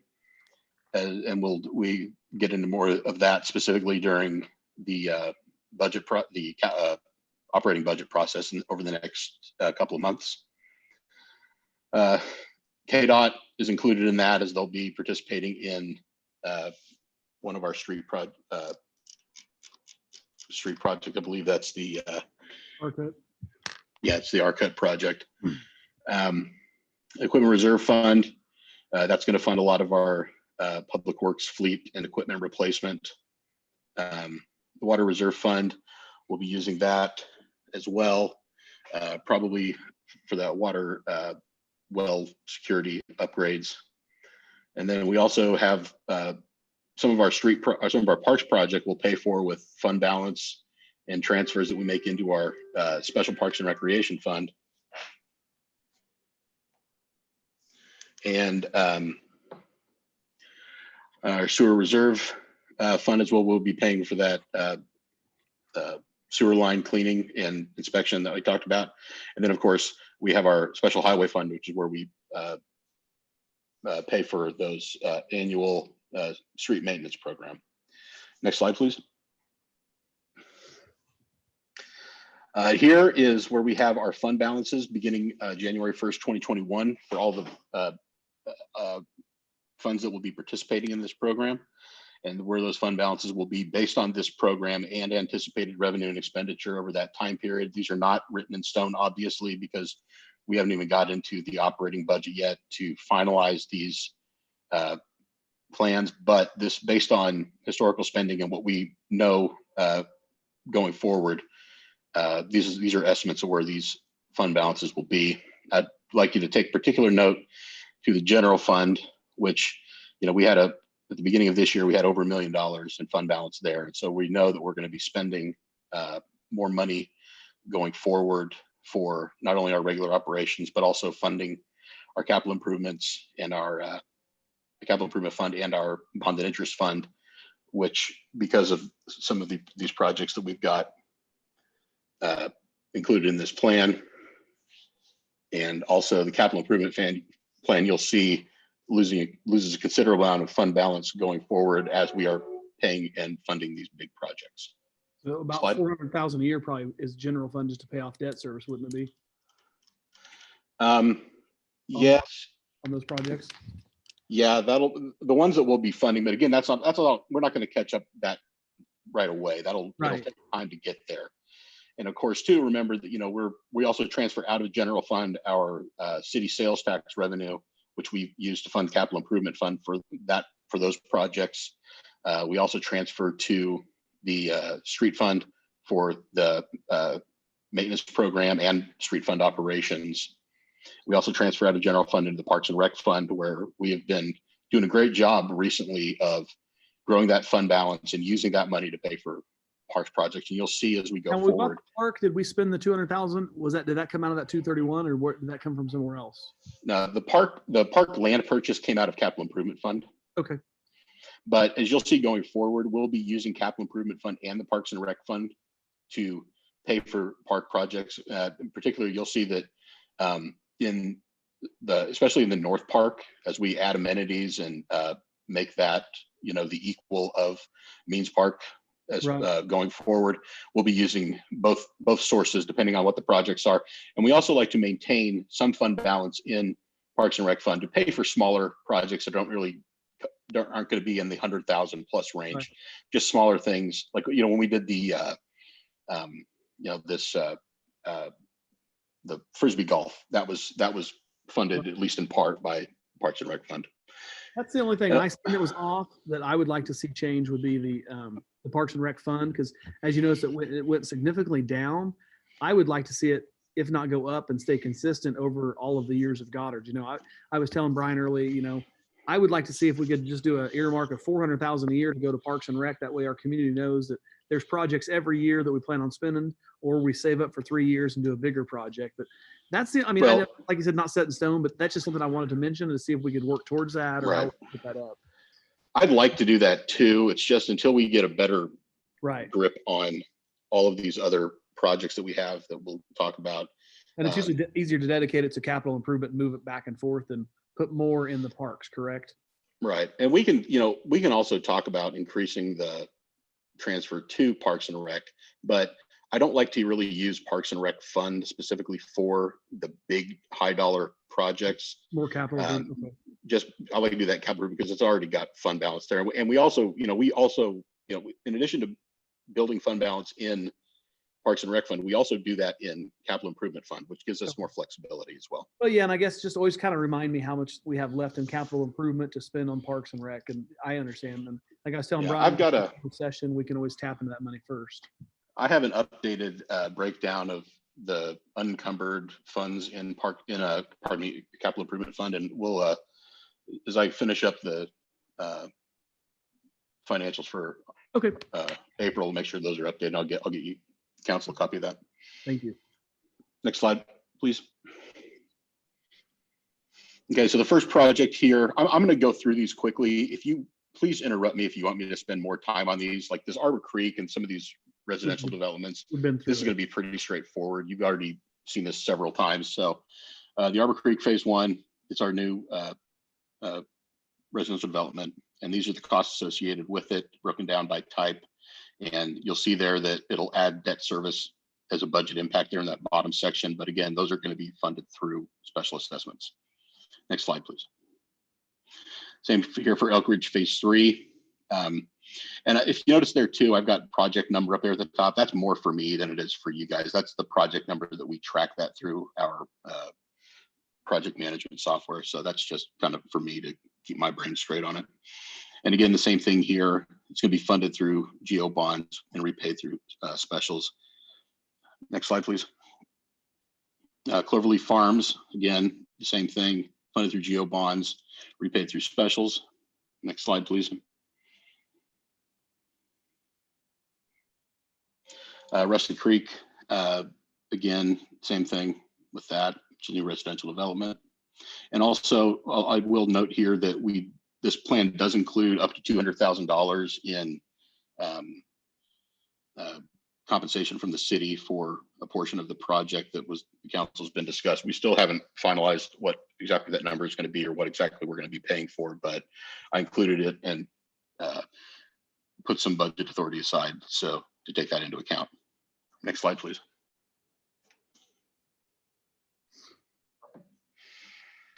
Elk Ridge Phase 4 streets. This is a separate project from the Elk Ridge Phase 3 that we talked about earlier, and this is just paving improvements, and the it'll again also be paid through special assessments. Next slide, please. So here's the RCUT project. We anticipate this project taking place in 2022. We will be funding a portion of it out of the Capital Improvement Fund, but the bulk of the project will be paid for by KDOT. And it will have some budget impact as street signalization and things, extra lighting and electric costs primarily for that. Next slide, please. This frontage road realignment, we anticipate paying for the design inspection phase in 2021 with Capital Improvement Fund funds, and then right-of-way acquisition. Part of the contingency funds we've set aside for 2022 is that project will probably cross that time period. And Brian, if you can remind me, there's some of that also will be we'll have funding from other sources for that as well. I just had a question on the $350,000 RCUT design. are we just out that money, or can we get that back on the back end of the Star Bond, or coming out at $3 million for our agreement there, or is that just something we have to spend? That's part of our portion of the our portion of the project Okay. as defined in the development agreement, I believe. I'll let Brian speak more to that as well. And Mr. Mayor, yeah, that's on the high side. We're hopeful that it'll be about 2/3 of that at most, but until we actually get in there, it's just, we don't anticipate doing any significant utility relocations, but that would be what that additional cost is, because we currently have 186,000 and change programmed for the design, and then a small portion of that would be for the construction inspection. So the remainder would be from utility locates and any sort of uncovered construction contingencies that may arise. Okay. But we can't put that back on the TDD or anything on the Star Bond and recoup that money at all? It would, but we would still need just a budgetary authority initially for that expenditure. So cost would be recouped, yes. But... Okay, that's what I was wanting to know. Thank you. Yes, sir. Next slide, please. So this is the sewer cleaning program. Brooke actually has, these are quoted numbers from Mayor for these costs over the next 6-year period.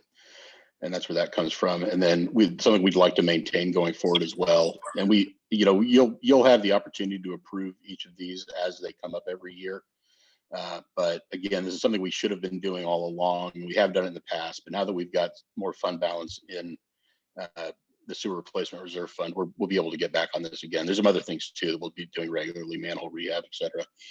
And we'll have more information for you coming up. Next slide, please. So this is the lift station at the Southeast Growth Corridor, the first residential development served will be Arbor Creek. And we have anticipated construction taking place this year. And then what we'll be doing is we'll be using, obviously, we've already issued a temp note to pay for the construction phase of this project. And we'll be paying that back over the course of the next 2023 through capital improvement funds and a portion of the bond also through special assessments. And there will be, you see down there at the bottom, I've got specials going forward through there because we will be able to get a portion of this will be specifically allocated to Arbor Creek. Next slide, please. Hawkins Lane paving, we anticipate doing this in 2021. And we'll be paying for this through capital improvement fund funds. Next slide, please. This is our regular street projects program that we pay for out of the Special Highway Street Fund.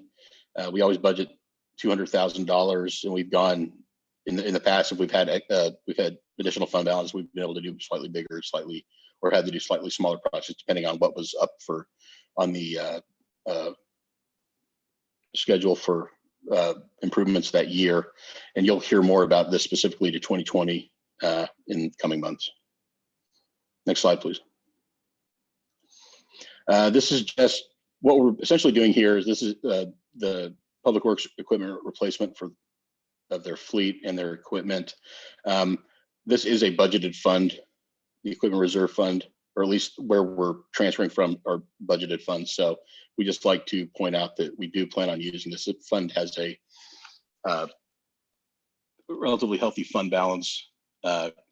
So we like to make sure that we're using these funds, not just piling up money in there and letting it sit, because they do. And we're doing. Hopefully, we're doing replacing some of their vehicles this year. They've already had approval for it, but from what I understand, they haven't been able to actually get those ordered yet. So that's why we have so much more in this year than we do going forward. And again, beef up. Go ahead. Because we're going, because I know that. That equipment can cost us sometimes the most. Is that something we should probably have at 120 or 150,000 a year instead of 60? Well, the idea is, and I don't think we're actually going to spend $60,000 a year. We're going to sort of, we plug that in there so we realize that, over the course of, 4 years, maybe we are spending 240 grand on a big piece of equipment or something like that. So, and we're transferring in a lot more than this. This is just for, for the specific expenditure. That's probably an average of what we'll spend year to year. Because I know last year we spent what, $350,000 on the street sweeper, and then if a dump truck goes out, and then I know we always need, I don't know, bobcats or backhoes and stuff. Is that something we probably should have a plan for a replacement on some of these instead of just wait until they rust out? Yeah, and Brooke is currently working on a long-term schedule for their heavy equipment. So, and again, like I said, this is sort of just earmarking 60 grand a year. There's sufficient fund balance there, and this is sort of a fund balance building thing. So we have the capability of replacing some of that stuff right now. But like I said, Brooke's working on a more detailed schedule of when we'd want to plan that. So this is essentially just building more fund balance. And Mr. Mayor, if you remember when we presented the year end, we gave a list of the mileage and where we're at with all of the vehicles, as well as the age and life cycle of our equipment, noting that we have issues such as a backhoe, a dump truck. And so we're aware of that. It's simply, if we go out and we purchase a new dump truck, that's, 300,000.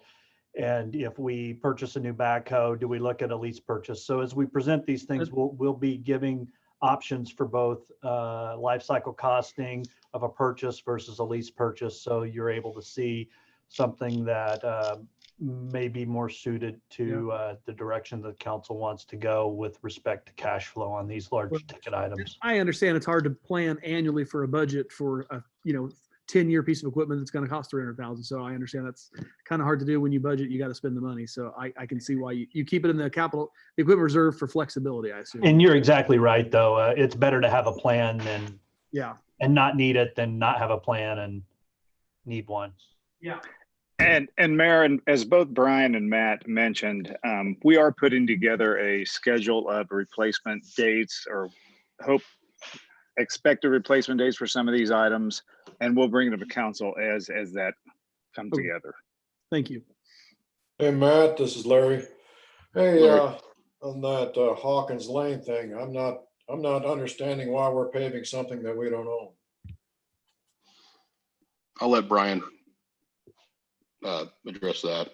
That road belongs to the county, and if Tanganyika wants that paved, they need to go to the county and ask them to pave it instead of us using our taxpayer dollars to pave something that doesn't belong to us. And I'll speak on this real quick. This is something I have directed to Brian to do. Tanganyika is our largest asset here in Goddard, and I think it looks tacky as can be when we say welcome to Goddard and drive on this paved road to this nice facility. I think I would like to see the council agree to it, just because they give us a lot of sales tax money, and I think it's better us spending $1,000 than trying $100,000 than trying to annex all those people and doing the government takeover. And I think sooner the better. I'm the one that brought this on, and with my conversation with the Foulses. Well, the thing of it is that in years past, all those people up there did not want to be annexed by us, but they wanted us to take care of the roads and the amenities and give us police and all that.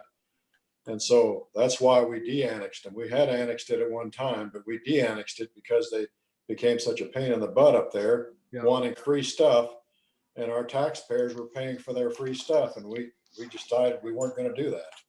Yeah, I mean, those 5 houses are going to get a free road, but it's the thousands of people that we're representing Goddard on a dirt road. We're putting, and also it's just, something we have to maintain more. And I mean, if Tanganyika wasn't in the city, I wouldn't do it either. But since Tanganyika's in the city, I think we need to offer that road to them instead of annexing. But that's just up. I mean, we can vote on it, move forward, but I think it's something well worth doing. And as we say as I say in the transmittal letter for this draft CIP, it's based upon comments and input. I know the mayor has spoke about it in a couple of meetings and then had requested that it be included for this. And then, as we say every quarter, that the CIP is a plan, and what we would like for the council to do as we move forward, because we understand, as we say in the Army, no plan survives first contact. So things are going to change, priorities are going to change, circumstances are going to change. But from a staff perspective, the one thing that we want to impart is that we try and maintain the dollar amounts here as much as we can, so that if we add something or we take something out, that there's an offset to that, or something shifted out further down the line as we add a higher priority. That's all we want to do, is just make sure that we don't risk our bond rating, and that we understand the fiscal impact of these projects. So what's presented here is it will change, and we'll reassess it each quarter. And obviously, after we get through the budget process, we have 2020 programmed, and in the fourth quarter, we'll discuss what do we want to lay out for 2021. So it's just something to keep in mind, that this can and will change. But for the purposes of today and for budget planning, this is just kind of rolling the ball out, and we know that it's going to get kicked around, and staff's fine with that. And I think when you Well- come to us, you'll tell us what the property taxes and what sales tax they contribute to the city every year as well. We'd be able to see that, wouldn't we? Well, I would like to see it Yes, come sir. to council before a vote, before we go spending any money on it. Oh, and Yes, sir. We would kick that off with, on particularly something of that scale and scope. It would require much of what we did with a temporary note issuance. So you're going to have an authorizing resolution. You're going to know well in advance there's going to be the issuance, and so there's a series of legislative actions that the council will have to take for us to get to that point.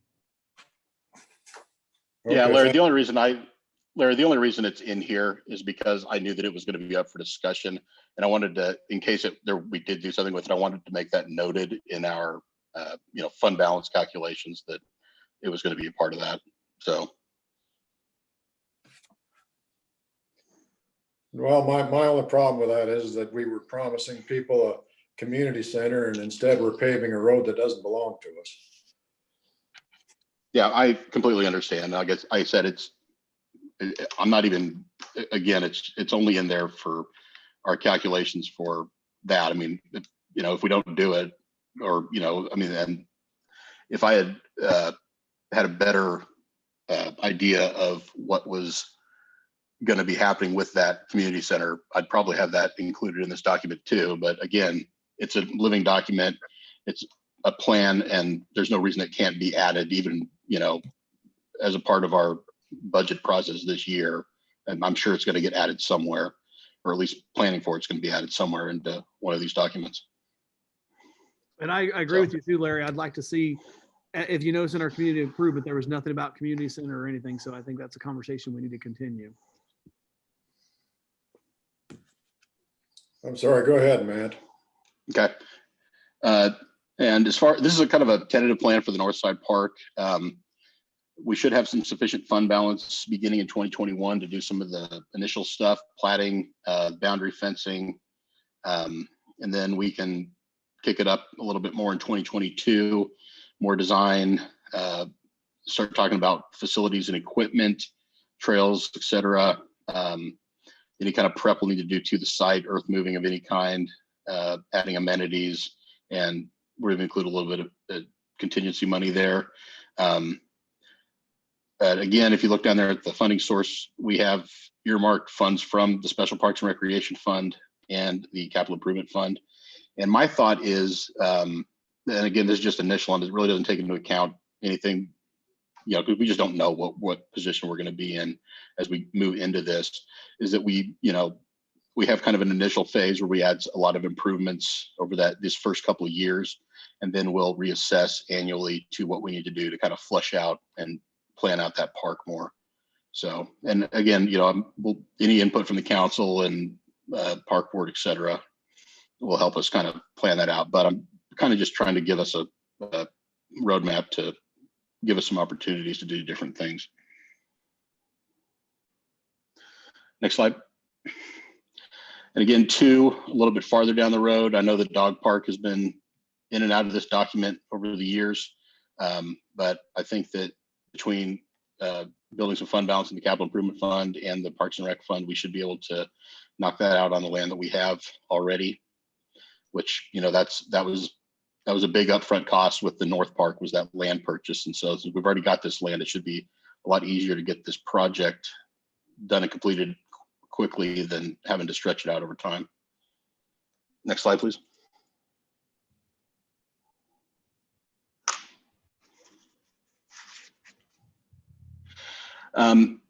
Two other slides, or excuse me, two other projects that we've been kicking around for a long time is Kellogg Corridor Beautification.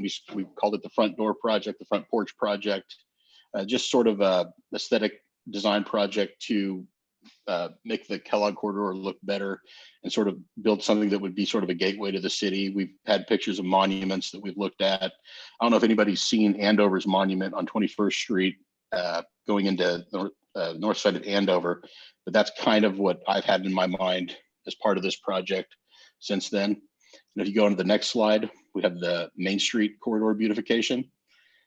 And, you know, I've got it, one taking place in 2023 and one in 2024, but I kind of feel like these both need to be planned out sort of together so that, you know, Main Street and the, you know, Kellogg Beautification all kind of has the same aesthetic, and it's all part of our, you know, what we've been talking about through the strategic plan with kind of unifying the aesthetic look of these improvements and making everything look better.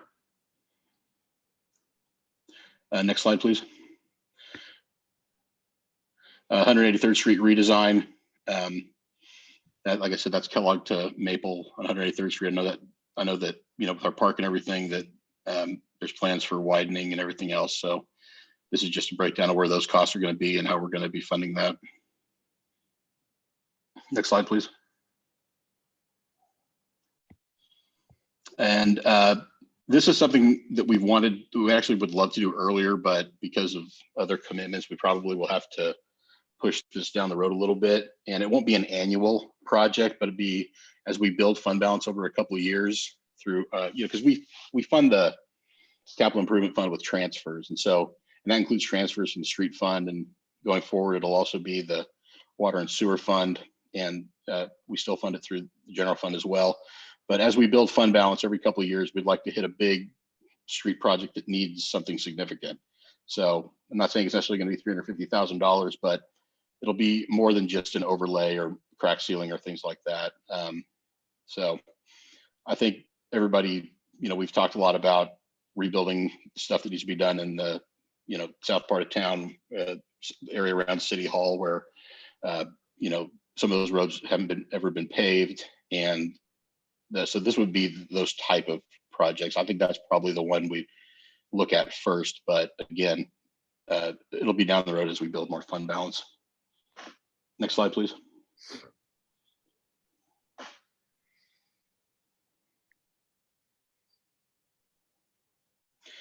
Water well security. These are estimate costs for security fencing, and also you've got Brian or whomever has the Zoom window on our, there you go, thank you. As well as generators for wells 4 and 5, the coordinator building, other infrastructure. And again, you know, we've got some fund balance on water reserve fund, and then we will have more, obviously, by 2022 to handle the cost of this. And there will be some budget impact through utilities and maintenance costs going forward after that. Next slide, please. We've had this included in the program for several years as well, and it's always been kind of a long-term plan for that. We know at some point we may or probably will need to do some redesign, remodeling, refiguring some things at the wastewater treatment facility, upgrading, et cetera, as infrastructure, you know, goes through its life cycle. And also we need more, anything else that we need to do there. So this has always been on the horizon, and we think it'll be about a $60,000 expense for that. So we included that with some contingency. Next slide, please. And these last two are kind of, wish list items that we've, again, have been included in this program for a long time. But we know that they're not top priority, but it would help out a lot going down the line. That's a salt storage building. And then next slide, the public works building. We don't anticipate this actually happening, probably not even by 2025, but it's just a couple of wish list items that we've had included for a long time that I just carried forward into this year's updated capital improvement plan. And I believe that's the last slide. So if there's any more questions or any more discussion, but again, just, remember, this is a tentative plan that I anticipate it changing as we go through the budget process this year. So just some things to kick around, and please, any feedback you have on this or other projects that you think should be included, let me know and we'll figure out how to get it all put in there.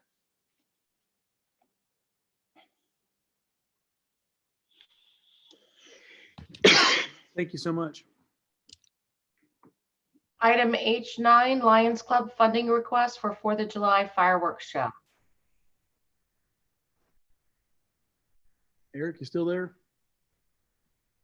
I am here. All right. All right. Honorable Mayor and Goddard City Council, the Goddard Lions Club wishes to present a 4th of July fireworks display for the community. We have preliminary plans for a show appropriate for the current pandemic conditions. With the cooperation of Genesis owner Rodney Stevens, we have secured a location to shoot a high aerial-only fireworks display for a location at the south end of the Genesis ball field property near the linear trail. Lions Club would provide the following: secure the necessary permits for the show, promotion of the event, secure a $1 million liability insurance policy designating the city of Goddard and the property owner as additional insured, hire and pay for a licensed shooter, provide cleanup of the site following the event.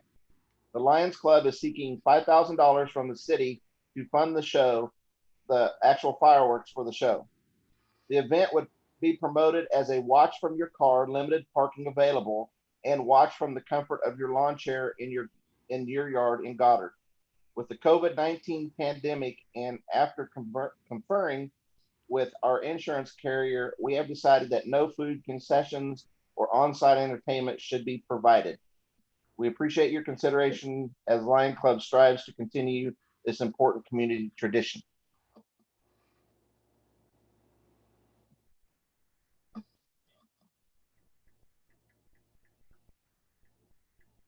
This is Larry Zimmerman here, and I thought when we turned that money over from the activities committee to the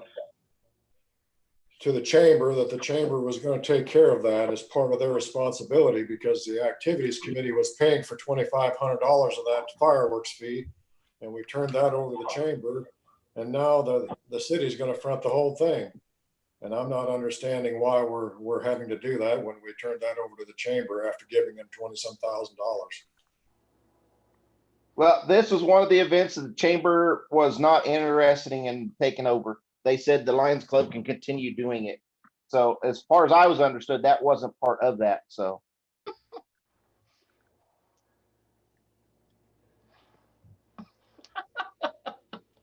Well, I'm not sure what we're paying for then.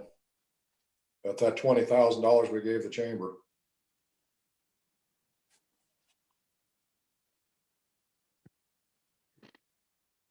It was Let- for other events, not for this. It was for National Night Out, Neighbors United.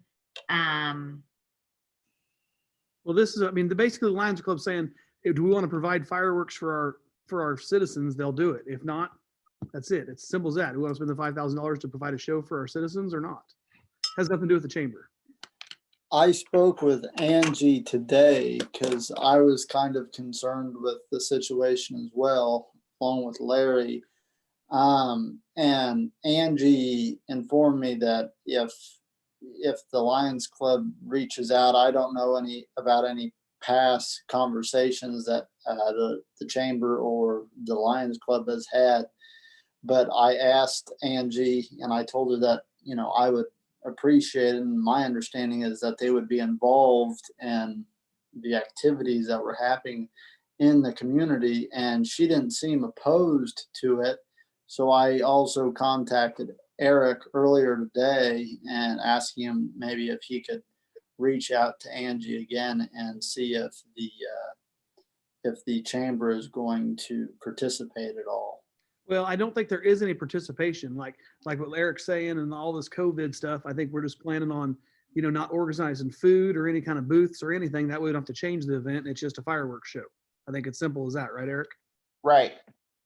And I did contact Angie early after Hunter talked to me, and she said if there was planning to be involved and we wanted them to, she would take it to her board and ask them if they would be willing to. Otherwise, all they were planning on doing was helping us promote it. Right now, we're not encouraging people to get together, so it's hard to be involved in something. Right. It's basic, but basically all it is we want $5,000 to put on a fireworks show for everybody, and that'll be it. And as I was saying earlier, the funding that we gave to the chamber did not include this event. It was not on that list to be included as far as I recall. And the chamber, I wouldn't think would incur much cost if they helped promote it like Angie and Eric had spoken of. So there wouldn't be any other cost for us to consider as far as I know.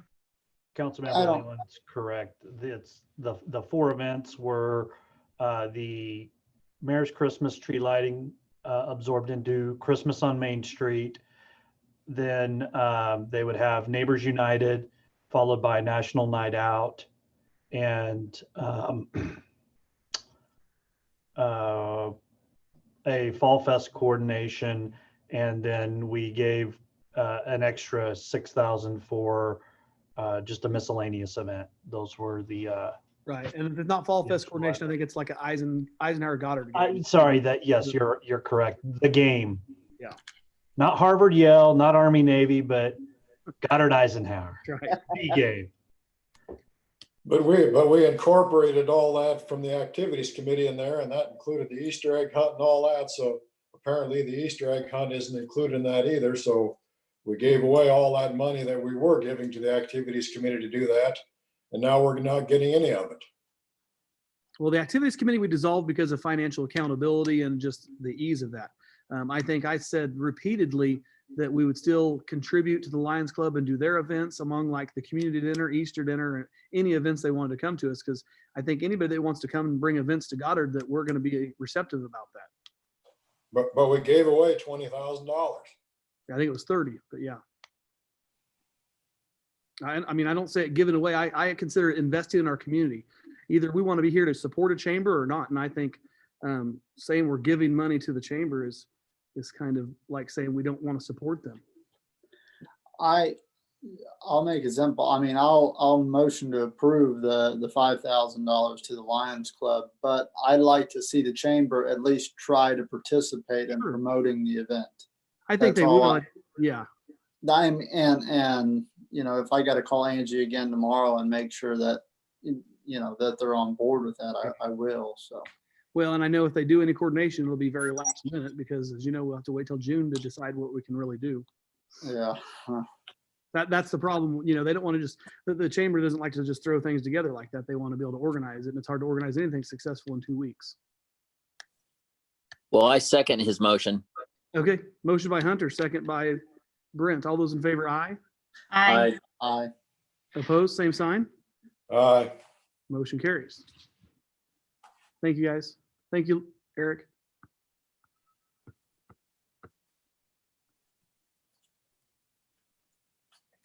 Thank you. Item I, City Administrator's Report. Honorable Mayor and City Council, the report for this evening, we'll start off with the Star Bond and just say that right now we've had 11 disbursements. However, I have received a request. 10 disbursements, and I have received a request just within the last 24 hours for an 11th disbursement. So I'll be processing that draw tomorrow, and this this chart will be updated. We have expensed approximately 84% to date. Next slide, please. You'll see images here of the ball field looking south across to Nowak and Goddard Industrial Park. And on the left, you'll see progress for the construction of the truss roofs and flooring, and the pinned up walls still in place for the aquatic center side. Next slide, please. Arbor Creek work continues on phase 1 of this. We have 245 lots with 12 lots already sold and 43 lots are in phase 1. Next slide, please. What you see here is the image on the left is the paving with the spec homes that are currently under construction.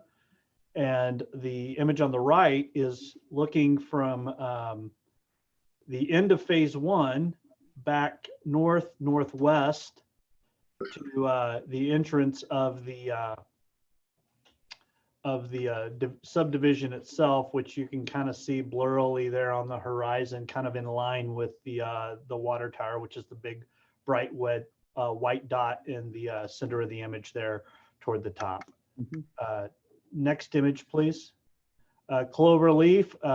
The only thing really new to report is that with the mayor's execution of the construction agreement at the last council meeting, the notice to proceed for the paving has been issued. So there's 133 total lots here with 50 homes in phase 1. Next image, please. Elk Ridge is complete. We have our first home under construction right now.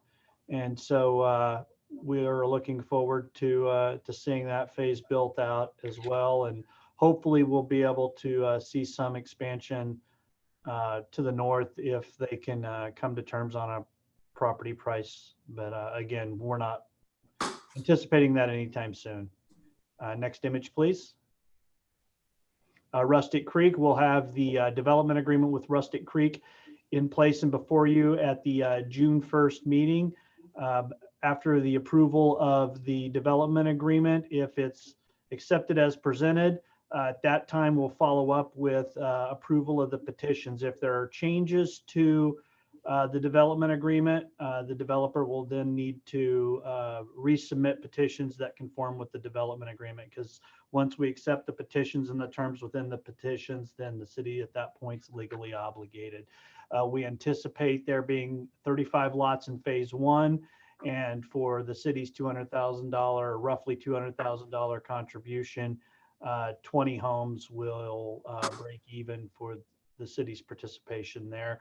And we anticipate 16 of those homes being constructed right off the bat as show home and spec homes by the 4 builders. Next slide, please. Medical Lodge is progressing nicely. You can see that there, and starting to get some lawns put in as it proceeds to full development and build out. Do you know what the situation is on leasing there at all? Like, I've had people try and call, but I mean, do you know anybody that's actually moving there or anything? I believe you have to be a senior qualifying person, which I believe is 50 years of age or older. 55. And you have to be within a certain income level to qualify. And that was the target of the financing was the moderate income threshold. I just didn't know if you've heard anybody actually planning on moving there or any kind of forward. No, sir. Okay. Not at this time. Thank you. Yes. Next slide, please. The R-Cut, again, right now the plans are at KDOT for review. There's nothing really new here to develop other than to say that the intersection at 183rd, which we'll talk about in the next slide, please, at 183rd needs to be coordinated. So what, and I want to take the time to acknowledge Harlan and his staff and team at CED, our city engineer, for their work with KDOT on this. It's kind of been a moving target for us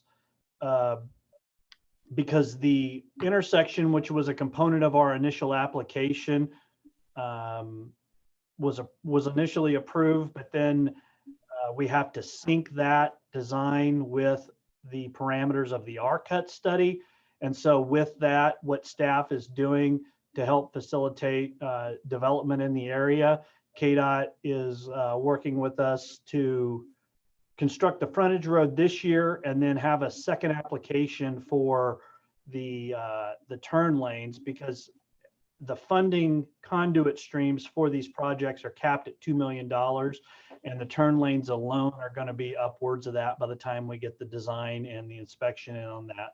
So what we hope to do is come back at the June 1st meeting, but no later than the 15th, to present authorization to submit an amended project plan for the frontage road realignment, as well as authorization for a new 183rd Street plan or project to KDOT for essentially a separate project for that 183rd intersection. So the frontage road would occur this summer, and the 183rd intersection and turn lanes would need to be a separate project that would occur in 2022.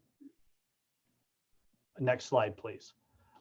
Some images here of the Linear Park Playground. The image to the south is the new sod and seed that's been put in place, and we may end up going back through where the seeds occurred, which is that lighter area there, and eventually sodding it in if it doesn't fill in appropriately, or if there's a lot of uneven ground or undulation, because you can see where we sodded to the south there and where we've sodded adjacent to those playgrounds, and it's noticeable. The image there in the center with the big pole, it's not fuzzy.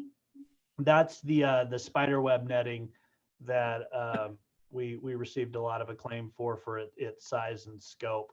I'd like to draw your attention to the image at the top, which is the splash pad. You'll notice that the blue is blue, and if you notice the bucket, it's still somewhat faded, and Public Works will be getting to that after their efforts, which they pivoted to mowing, as we're trying to time park and right-of-way maintenance in between all of the rain that we've had. So I just wanted to acknowledge Brooks' team, the Public Works staff, in finding a solution to remove those hard water stains. It's taken us some time, but we're finally able to get it done. Next slide, please. Pool season prep. These are images of the pool. The top image is looking east from Main Street, and the boards aren't on yet. You see the shade structures that were approved several years back, and the baby pool there. So the image to the south is looking southwest from South Street. Just letting you know that water's in place, and we're looking forward to doing what we can do to get it open in some capacity within the next several weeks in accordance with the reopening plan. Next slide, please. The mowers that were approved have been received. They were authorized at the May 4th meeting. We did reach out to the local mower dealer, and they were unable to meet the pricing for that. So thanks for following up on that. Yeah, and that again is Brooke. He did that, so I appreciate that. Next slide, please. And I wanted to follow up, since this was mentioned, just kind of an update on the semi truck parking, and to point out the items that we've done kind of leading up to where we're at. And that's that we started at the staff level working with KDOT, and I know that you and the mayor and the governing body members are receiving inquiries from the public, and so that's why we wanted to try and reiterate kind of how long we've been working on this problem, and they just seem to kind of be moving around to wherever we put up the no parking signage. So it's kind of almost like the whack-a-mole game that we would play as children. But this started back in June of 2019 when Goddard Police Department increased enforcement of parking violations along 215th and met with Dillon's to educate the drivers. The long and the short of it is we've been throwing up no parking signs on both sides of 215th, 23rd, Kellogg, frontage roads, Chief coordinated several meetings, including one with the Undersecretary at KDOT to seek a solution on this. And I believe this was in the autumn or August, September of 2019. Dillon's committed to make 10 spots available for early contract drivers. In October, a grant application or project application was submitted to KDOT. We were ultimately unsuccessful. There'll be a new proposal submitted in 2020 that will include a larger parking area, and Kroger Dillon's allowing that parking area to be utilized by the public at large and not just their drivers. So we're hopeful that the issue will ultimately be remedied. But in the meantime, both our police department, county sheriff, and the Kansas Highway Patrol are paying attention to make the roads safer out and around that area. Next slide, please. Just reiterating the budget process for the next council meeting. We'll follow up on the CIP and present water and sewer utility budgets at the next meeting. And that concludes my report if there are no questions.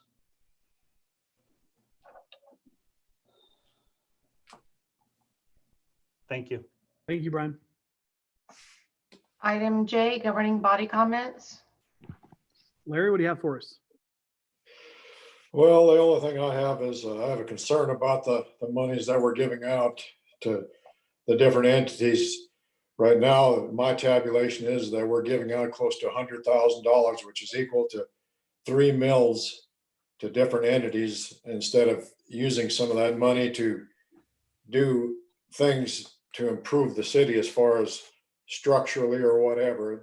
That $100,000 is just being doled out, and I think we're going to need to rein that in upcoming budgets, because 3 mills is a lot of money to be just handing out like candy to me. And so that's my thoughts, and that's my comments. Thank you. Hunter? I've got 2 things. I guess they're more for Brian. Have you found out anything on getting reimbursed for the hero pay by that the $99 million that the county has? I believe they will pay us back for that. No, sir. We are looking into that, and Okay. We've reached out to one of their coordinating CDBG grant administrators for that. So I hope to have something to report in the near future. Okay. And then the Yoder meat or Strutz, I have the property next door to them. Have we gotten any further with maybe selling that property? We have reached out to the property owners, sir. The phone mailbox has been full for months. Okay. And we have reached out across the street, so I hope to have some word soon. Okay. That's all I have. Thank you. Thank you, Sarah. I guess I'd like to express my disappointment that we are not going forward with the traffic studies. And I hope that the issue doesn't get dropped, that we can continue to look into it and figure out what we can do to improve the safety in our neighborhoods, be it through, as Chief said, when the police officers said in the neighborhood, nobody speeds. Well, maybe we need to increase our patrols, not necessarily to issue more tickets, but just to deter people from speeding and driving safer, or be it the lines, or be it rumble strips, or whatever. I hope we don't let I hope we don't just drop it. I mean, we need to find a solution to what we're seeing as a problem, not just in one neighborhood, but in multiple neighborhoods. So. Thank you. Michael? Yeah, I'd like to appreciate share my appreciation for Mr. Ferris for his comments on other measures we can take, other than, kind of a long, drawn out, expensive process, that if it comes back that the speeds are not low enough to justify dropping them, then it was a lot of work and money for nothing. and time delay. But I appreciate his comments about without some rumble strips or other deterrents to those who are driving more quickly. But other than that, looking forward to being able to meet in person again soon, hopefully. Thank you. Brent? Okay, so this capital improvement plan, why isn't there anything about a community center in it? Did you hear me? Yeah, I'm waiting for an answer too. I have to unmute everything here. Yeah, that's something that, if you remember, we brought this up periodically, and we'll definitely include that on the list going forward. I don't think we need to wait till 2025 to do it. Well, we we need to can be do doing it. before. We can certainly add it now. It's just the last time staff has presented, we've presented this item like 3 different occasions, and now that it's coming from the bench, we'll certainly get it together. The last time we presented it, we were directed to do the siding, and we did present a gamut from new construction, rebuild, different scenarios. So we will present something going forward. I think you're talking about a new community center though, aren't you, Brent? Not that old. Yeah, brand new. Yeah. Well, yes, and that was one of the items, or one of the we will, when we do the background, we'll go back and list all of the times that we've discussed the community center, because as I was expressing to Councilmember Zimmerman, who's our longest serving governing body member, I arrived in 2008 and the community center was an issue then. So I am more than eager to seek resolution on this as soon as we can. And I'll tell you, Brent, I've been in conversation with Dave Dennis, and I don't know if you guys like the idea. I keep talking about it, and I'll keep bringing it up until I get shot down. But I still like the idea of a senior center for like Western Sedgwick County to be in Goddard at the North Side Park.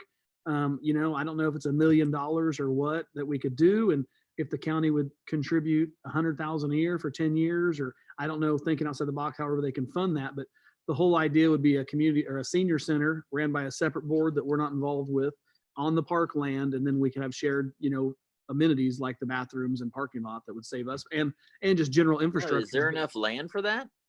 I think right there on the corner where that fence there's is. a lot of water there, Yeah, You could put it right there on the corner of 103rd Maple, where that fence is at, and that little brown barn. Just where's parking? Well, then you park on the other side where the big barn's at, and then you have the park on the inside. We'll have to get out there and walk it sometime. All righty. There's a lot of land. But that's what I think. I mean, and I'll continue the conversation, and you guys can keep barking too, and seeing if we can get some attention. But if ideally, because I know that Sedgwick County wants to have a senior center in West Sedgwick County, so I think Goddard would be a good place for a senior center. Okay. That's all that's what I know about. I appreciate what I had. Was you done, Brent? Was that it? Yep, I'm done. I appreciate staff working so hard. It was a very loaded agenda, and I appreciate you getting everything on that and going through the budget season and all of us working together just to look out for the best we can do for Goddard. I appreciate it, and I can tell all your hard work, and I know it's been a lot of work with all these subdivisions and road developments, and I just want to give you guys kudos that you're doing a very good job with the staff we have, and I appreciate it. With that, I will look for a motion to adjourn. No motion. Second. Motion by Sarah, second by Larry. All those in favor, aye. Aye. Aye. Aye. Opposed, same sign. Meeting is adjourned. Thanks, guys. Have a great week.